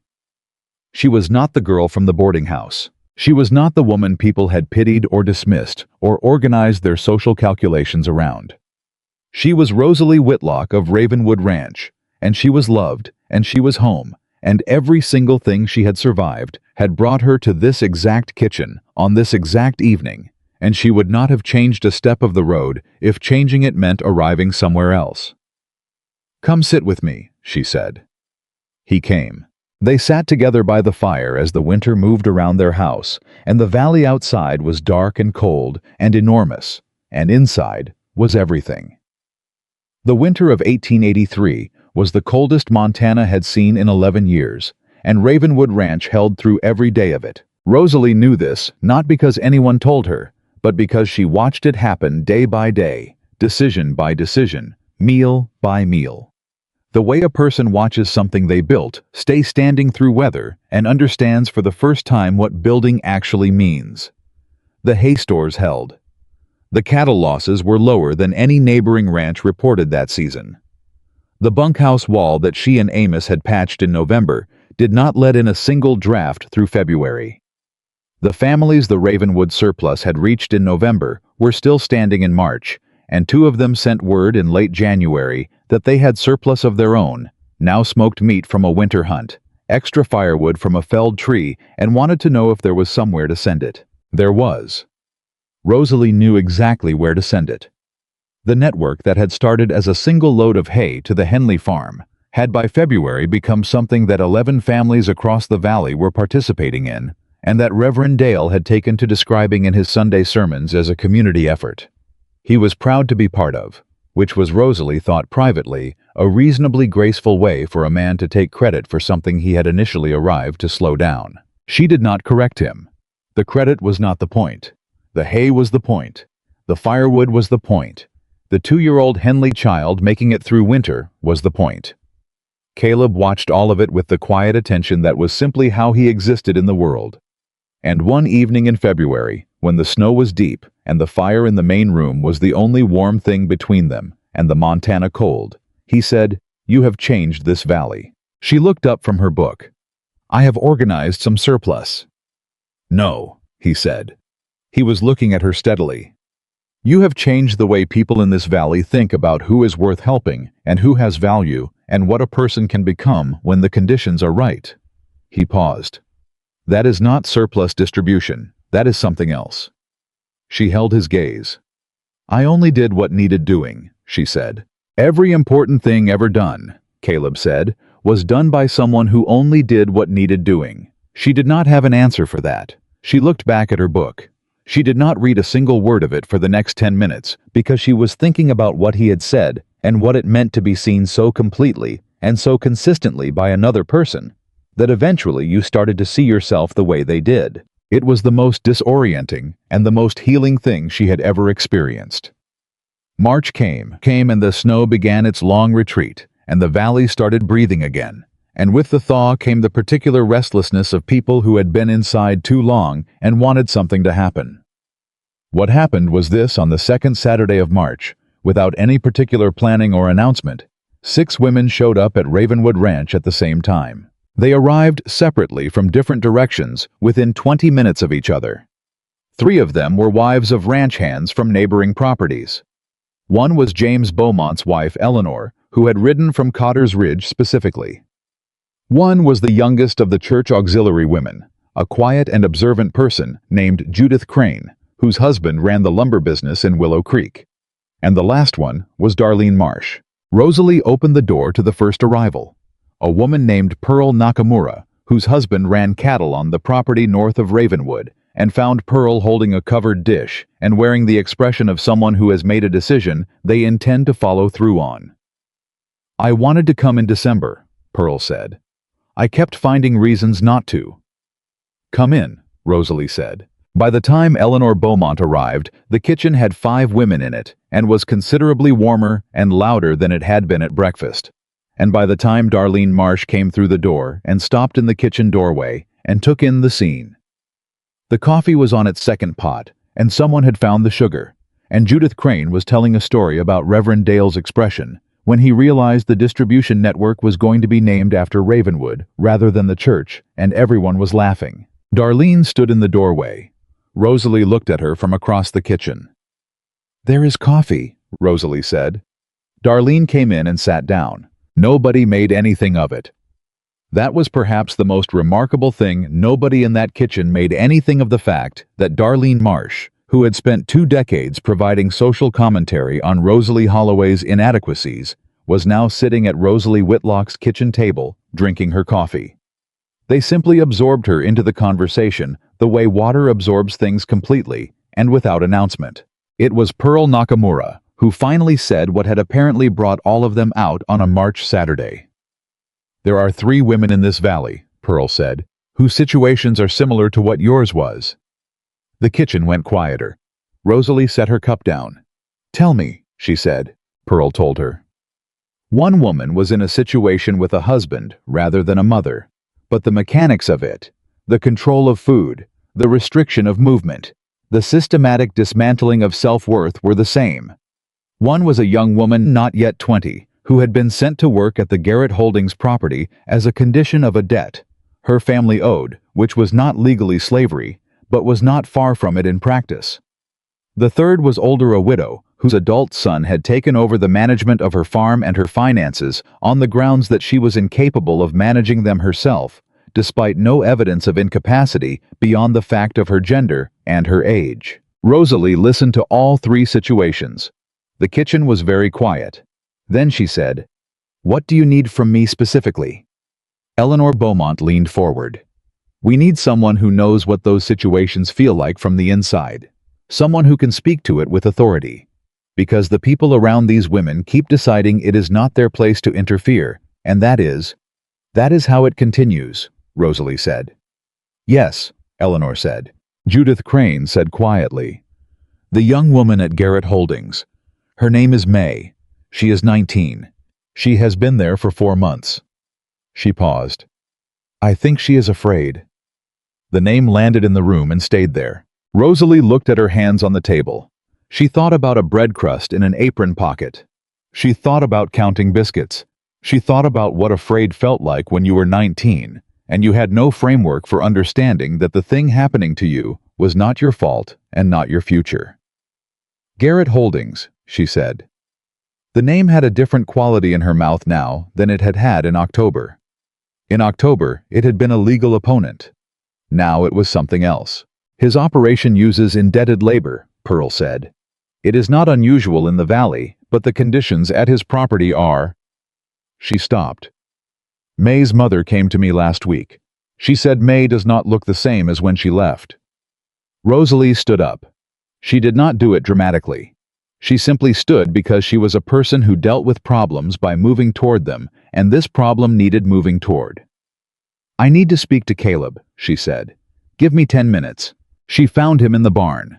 She told him everything in under 4 minutes because she was a woman who had learned to communicate precisely, and he listened to all of it with his full attention. And when she finished, he said, "What do you need?" "I need to go to Garrett Holdings," she said. "I need to see May and assess the situation myself. And I need you to come with me, not because I cannot go alone, but because Garrett will talk differently to you than he will to me. And I want to see what he does when both of us are there." "When?" he asked. "Monday," she said. "Give me Sunday to think through what we are walking into." He nodded. "Done." She went back to the kitchen and told the women. There was a collective exhale that told her she had given the answer they had hoped for without being certain they would get it. Darlene Marsh had not said a word through the whole conversation. She had sat at the end of the table and listened. Now she said without preamble, "Garrett will not like this." "No," Rosalie agreed. "He will not. He has already lost to Ravenwood once this year, going onto his property over a labor arrangement he considers legal." "It may be legal," Rosalie said. "Lots of things are legal. That does not make them right, and it does not mean a 19-year-old girl should be afraid to come home." Darlene looked at her for a moment. Then she said, "I know the woman who handles Garrett's household accounts. She plays cards with my sister on Friday evenings. She mentioned 2 weeks ago that Garrett had extended May's family's debt term without informing the family." Rosalie went still. "Extended it," she said, "without notice." "By 6 months," Darlene said. "Which means May's term of service was extended by 6 months without anyone asking her or her family." The kitchen was absolutely silent. "That," Rosalie said carefully, "is not a labor arrangement.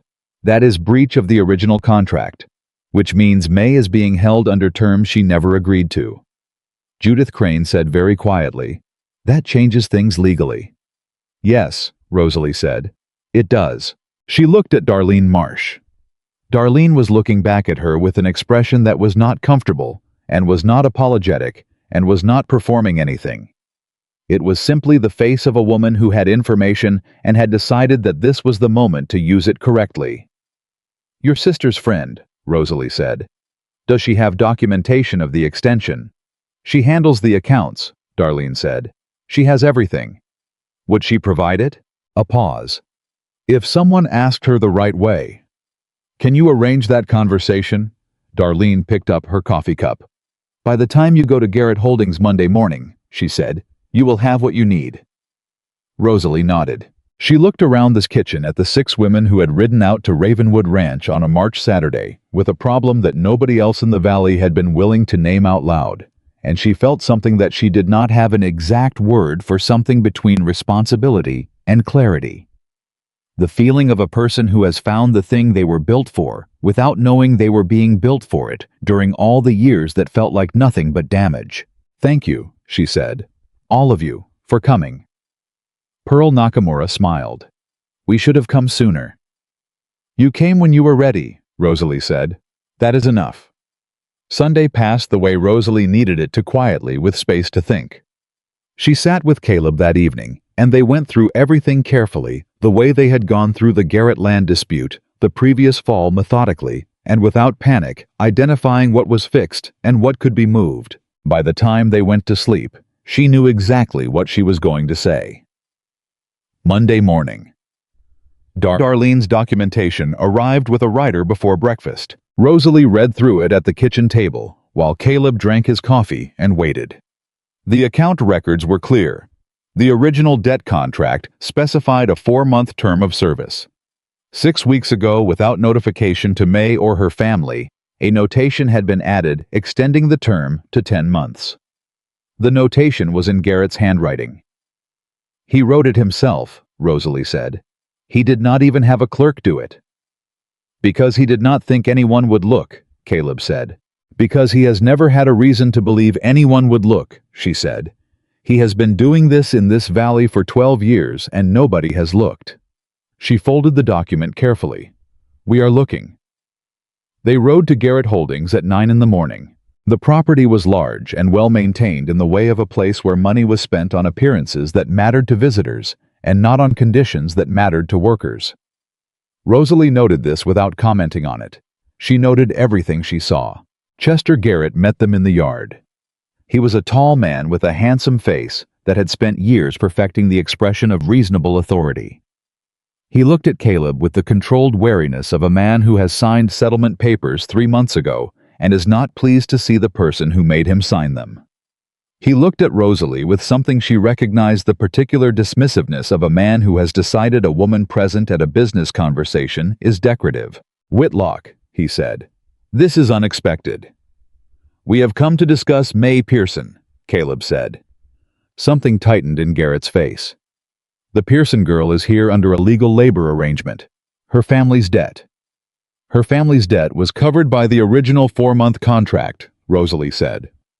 Garrett looked at her. It was the first time he had actually looked at her since they arrived. "The contract was amended," he said. "By you," she said. "Without notice to the Pearson family. Without May's agreement. 6 weeks ago, you added 6 months to her term of service in your own handwriting, in your own account records." The yard was very quiet. Garrett's expression went through several rapid changes and settled on the one that had probably served him best over 12 years. Calm authority, faintly puzzled, faintly injured. "I am not sure where you received that information," he said, "but I can assure you that my accounting practices are entirely—" "I have the records," Rosalie said. She reached into her coat and produced the folded document. "I have the original contract notation, and I have the amendment. Both in your handwriting. A lawyer in Helena, who has seen similar documents before, will have no difficulty establishing what they represent." Garrett looked at the document. He looked at Rosalie. He looked at Caleb. Caleb said nothing. He simply stood there in the yard of Garrett Holdings on a Monday morning and let his wife handle what she had come to handle, which was, Rosalie understood, perhaps the most complete and useful thing he could have done. "What do you want?" Garrett said. His voice had dropped its performance. "May Pearson goes home today," Rosalie said. "The debt is recorded as settled in full in writing signed by you, dated today. The Pearson family receives a written acknowledgement that no further obligation exists." She held his gaze. "And you will not employ indebted labor from this county again." A long silence. "And if I refuse," Garrett said, "then my husband's lawyer files a complaint in Helena using these records," Rosalie said, "and the 3 other families whose debt contracts you amended without notification will be invited to add their documentation to the complaint, and the county surveyor named Purcell will be asked to explain his relationship with your operation to a judge, and James Beaumont will add his paperwork, and the whole accumulated weight of 12 years of this will land in a courthouse." She paused. "Or May Pearson goes home today," Chester Garrett stood in his yard and looked at Rosalie Whitlock, and she could see him calculating the way he always calculated, looking for the angle, the reinterpretation, the way out that cost him nothing. There was no way out that cost him nothing. He had finally encountered a situation that had been built with more patience and more precision than anything he had constructed, and it had been built by a woman he had looked at and dismissed in approximately 1 second, and that dismissal was the reason he had not seen it coming. "I will have the documents prepared," he said finally. "We will wait," Rosalie said. They waited. May Pearson was 19 years old and small for her age, and she came out of the Garrett Holdings work building with the particular careful blankness of a person who has learned to read a situation before allowing their face to show anything. She looked at Rosalie and Caleb. She looked at the document in Garrett's hand. She looked back at Rosalie. "You are free to go home," Rosalie said. "Your debt is settled. There is nothing holding you here." May looked at the document. She looked at Garrett. He said nothing. He held the document out. She took it with both hands. She read it. She read it twice. And then something in her face that had been held very carefully in place for 4 months simply let go, and she pressed both hands against her mouth, and Rosalie stepped forward and put a hand on her back and said quietly, "You are all right. You can go home now." May Pearson rode back to her family that afternoon. Rosalie and Caleb rode back to Ravenwood. They did not speak much on the ride home. There was not a great deal that needed saying. Some things are so complete in themselves that putting words around them diminishes rather than confirms them, and this was one of those things. It was only when they were back in the yard and dismounting that Caleb said, "You knew he would fold." "I knew he would calculate," she said, "and I knew what the calculation would produce. He is not a stupid man. He is just a man who has spent years operating in a valley where nobody organized against him. The moment you present the full picture." She handed her reins to Curtis, who had materialized from the barn with the attentiveness of someone who had been watching for their return. "He folds." "Because the picture is too complete," Caleb said. "Because the picture was built by people he underestimated," she said. "Which is the same thing." Curtis took the horses. She walked into the house. The spring that followed was the best Ravenwood Ranch had ever produced, and Caleb said so at the table in April in his sparse, accurate way, going through the numbers and noting that the winter cattle losses were down by 1/3 from the previous year, and the spring foals were stronger, and the eastern grazing land. Their eastern grazing land, bounded and sealed and recorded correctly, in Helena was producing exactly what it was supposed to produce. Rosalie listened to the numbers and felt a satisfaction that was clean and solid and entirely different from the satisfaction of surviving. This was the satisfaction of building. She was learning to tell the difference. The survival satisfaction was a relief, the absence of the feared thing. The building satisfaction was a presence, the actual existence of the made thing. She was building things now. She had been building things since July. The network that had emerged from the winter surplus sharing became in spring a more formal arrangement among 8 families in the valley who agreed to share information surplus and labor assistance, according to a simple set of principles that Rosalie wrote out one evening on 2 pages, and that Reverend Dale read aloud at a Sunday service in April to a congregation that was considerably less surprised by them than it might have been 6 months earlier. The principles were not complicated. They said no family in this valley should lose their land or their people to manufactured debt or manipulated boundaries. They said the knowledge one person holds is worth more when it is shared than when it is kept. They said what we cannot do alone, we can do together, and together is not a weakness. Judith Crane copied them out in her careful handwriting and sent them to 3 other communities she knew of in the territory, who were dealing with similar pressures from expanding operations that used legal instruments the way Garrett had used them as weapons dressed in paperwork. Rosalie did not know this until Judith told her in May. "You sent them on," Rosalie said. "They were worth sending," Judith said simply. The spring gathering at Ravenwood, which was not a planned event, but which happened anyway, the way things happen when a place has established itself as somewhere people are welcome, brought 14 women and 6 men to the yard on a Saturday in late April, more people than had ever gathered at the ranch for anything other than a cattle drive. Caleb stood at the edge of the yard and watched it, and Rosalie came to stand beside him because she knew his edges, and she knew when he was processing something large. "You thought you were building a ranch," she said. "I was," he said. "You built more than a ranch." He looked at her. "We built more than a ranch." She leaned into his arm just slightly, the way she had been learning to lean into things that would hold her. "Caleb," she said. "Yeah." "Are you happy?" The question sat in the spring air between them. He was quiet for a moment. Not the quiet of a man who did not know the answer. The quiet of a man who had not been asked that question in so long that he was locating it carefully, making sure he had it right before he answered. "Yes," he said, "I am." He looked at the yard full of people at the ranch that was still standing on its land at his wife beside him. "I did not expect to be. I had stopped expecting it." A pause. "You brought it back." She did not say anything. She just stayed beside him. In June, Veronica Holloway came to Ravenwood for the second time. This time, she came alone. She came on a Wednesday morning without a lawyer, or a hired man, or a prepared argument. She tied her horse at the front post, and she knocked on the front door, and when Rosalie opened it, Veronica Holloway looked smaller than she had ever looked before. Not physically. Something else. As though some structural element that had kept her upright had been quietly removed, and she was finding other ways to stand. "May I come in?" Veronica asked. Rosalie looked at her mother. She had thought about this moment, not planned for it, not expected it, but the mind goes where it goes. In the long quiet of winter evenings, and she had considered what she would feel if this moment ever arrived. She had discovered in the considering that she did not have the anger she had expected.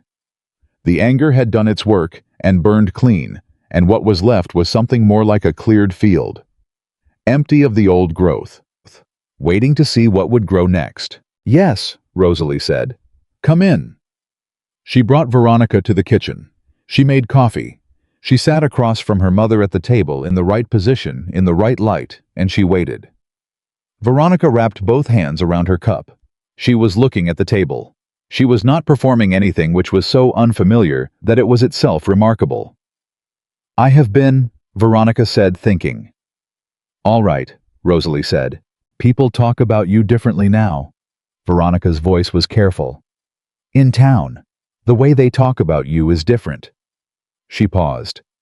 "I have been hearing it all winter. The distribution network, the Garrett situation, the Pearson girl." She looked up. "They say your name the way they say the names of people who matter."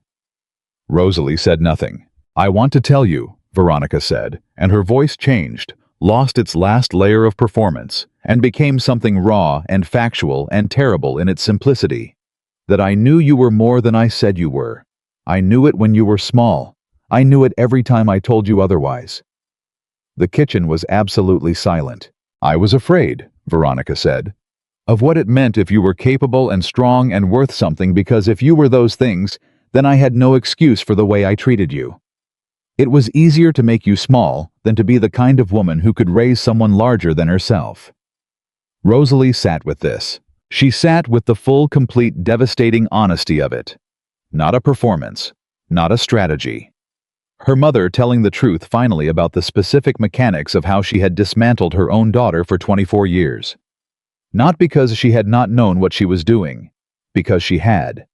The cruelty had not been ignorance, it had been cowardice. Rosalie breathed in slowly. She breathed out. "I know," she said. Veronica looked at her. "I have known for a while," Rosalie said, "that it was not about me, that it was about what I represented to you." She held her mother's eyes. "That does not make it hurt less, but it means the story I told myself for 24 years, that I was actually worthless, that there was something genuinely wrong with me. That story was never true. And knowing it was never true is—" She stopped. She found the word. "It is the most important thing I have ever learned." Veronica's jaw worked. Her hands tightened around the cup. "I cannot undo it," she said. "No," Rosalie agreed. "You cannot." "Is there anything—" Veronica stopped. She tried again. "Is there anything that could be—" "I do not know yet," Rosalie said honestly. I am not going to tell you yes to make this easier for you, and I am not going to tell you no out of the anger that I have mostly already used up. She looked at her mother. What I can tell you is that I am not damaged. I am not broken. I am not the sum of what you took from me. I am the sum of what I have built, and what I have built is considerable, and you do not get credit for that, but you also do not get the outcome you were afraid of. You did not succeed in making me nothing. Veronica Holloway looked at her daughter. Her eyes were wet. She did not let them spill. She held herself together with the particular discipline of a woman who had held herself together through everything, including things she should have let fall apart. No, she said quietly. I did not succeed in that. That is the most honest thing you have ever said to me, Rosalie said. Something moved through Veronica's expression. Grief, maybe. The particular grief of seeing clearly too late. Will you let me come again? Veronica asked. I am not asking for forgiveness. I am not asking for what I lost. Just. She stopped. I would like to come again. Rosalie thought about it.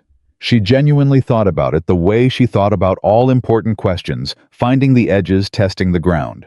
Yes, she said finally. You can come again, but you come on my terms. You speak to me as an equal. You do not comment on my size or my choices or my husband, and you understand that I will not let you back into a position where you can manage me. I understand, Veronica said. Good, Rosalie said. She refilled her mother's coffee cup. They sat together in the kitchen that Rosalie had made her own at the table in the right position, and they were not yet healed, and perhaps they would never be fully healed, and that was the honest truth. Of some damage it does not restore. It converts, becomes something different that you carry differently, and the carrying of it changes you in ways that can be, if not good, then at least useful. Rosalie was useful. She had always been useful. Now she was useful on her own terms. The summer of 1884 came to the Montana Territory with the particular confidence of a summer following a hard winter, as though the season itself understood that it had something to prove. The valley was green in early July, in a way it had not been the previous year. The cattle on Ravenwood's eastern ridge were fat and plentiful. The ranch hands had been joined by 2 new men, good workers that Hector had recruited, and that Rosalie had fed her first evaluation of before Caleb made any employment decision, because she had an instinct for character that Hector had told Caleb in her hearing was better than any instinct he had encountered in 30 years of ranch work. Caleb had said without looking up from what he was doing, I know, I married her.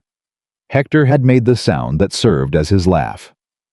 On a Saturday in late July, almost exactly 1 year from the day Caleb had carried a basket through the alley in Willow Creek, Rosalie stood in the yard of Ravenwood Ranch in the morning sun and looked at the valley spread out around her and understood that she was happy. Not relieved, not surviving, not enduring. Happy. It was a quieter thing than she would have imagined. She had thought as a girl that happiness would be loud, that it would announce itself, would be unmistakable and overwhelming when it arrived. Instead, it was this standing in a yard that was hers on land, that was safe in a life she had built herself from the materials available, which had included a taciturn rancher with dark eyes and a pantry stocked like someone was expected to live, and 6 women who rode out on a March Saturday, and an old man named Amos, who said acceptable in the voice of someone awarding a medal, and a 19-year-old girl named May, who went home to her family with a piece of paper in both hands. It was also, she realized, the bread crust in the apron pocket. Because the girl who had hidden that bread crust was the same woman standing in this yard, and the hiding of it had been the last remnant of the survival that had shaped her, and everything she had built, since had been built by someone who knew down to the bone what it cost to be without, and that knowledge had made her better at building for others than any amount of comfort could have done. Her mother had tried to make her nothing. Instead, she had made her someone who understood exactly what nothing felt like, and refused to let anyone around her experience it if she could prevent it. Caleb came out of the barn and walked across the yard to her and stopped beside her and looked at the same valley she was looking at. You are thinking, he said. I am always thinking, she said. You are thinking about something specific. She smiled. He had learned to read her the same way she had learned to read him, in the particular accurate way of people who pay attention to each other without requiring performance. "I am thinking," she said, "that this is a good life." He looked at her. "Yes," he said, "it is. I am thinking that a year ago I was standing in an alley apologizing for being in it." "I know," he said. "I am thinking that the distance between that and this—" She stopped. She found the right words carefully. "It is not a distance I can fully explain. It is not simply that circumstances changed. I changed. I became someone I had not been able to be before because the conditions would not allow it. And now the conditions allow it. And I am—" She looked at him. "I am grateful for the conditions. But I am also aware that I was always the person I am now. She was always in there. She just needed room." Caleb was quiet for a moment. Then he said, "The first time I saw you, you were carrying something that was too heavy. And you were managing it.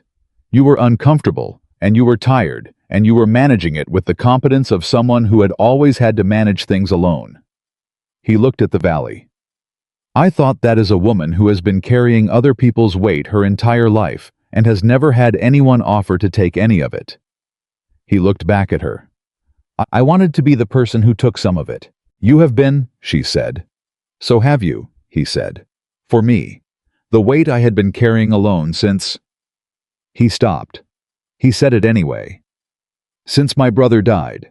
Since the people I built this place for were no longer here for it to be built for. I had the land and the cattle and the accounts and an empty house, and I had stopped being able to explain to myself what any of it was for." She had not known about his brother. He had told her in January on a cold evening, when the fire was low and the dark outside was very complete, and the intimacy of the confined winter space had opened something in him that the larger, more occupied seasons kept closed. She had listened, and she had not tried to fix it, and she had not offered false comfort, and when he finished, she had said, "I am glad you told me." And he had said, "I have not told anyone else." And she had understood what that meant. "It is for this," she said now, gesturing with the same small economical gesture she had learned from watching him at the yard, the valley, the two of them standing in it. "It was always for this. You were just building it before the right person came to live in it." He looked at her for a long moment. He reached out and took her hand, not dramatically, not with ceremony. Just took it the way a person reaches for something that belongs to them naturally and without thought, which was itself the whole story. She held on. The valley stretched out around Ravenwood Ranch, green and gold in the July morning, and the cattle were on the ridge, and the hands were at their work.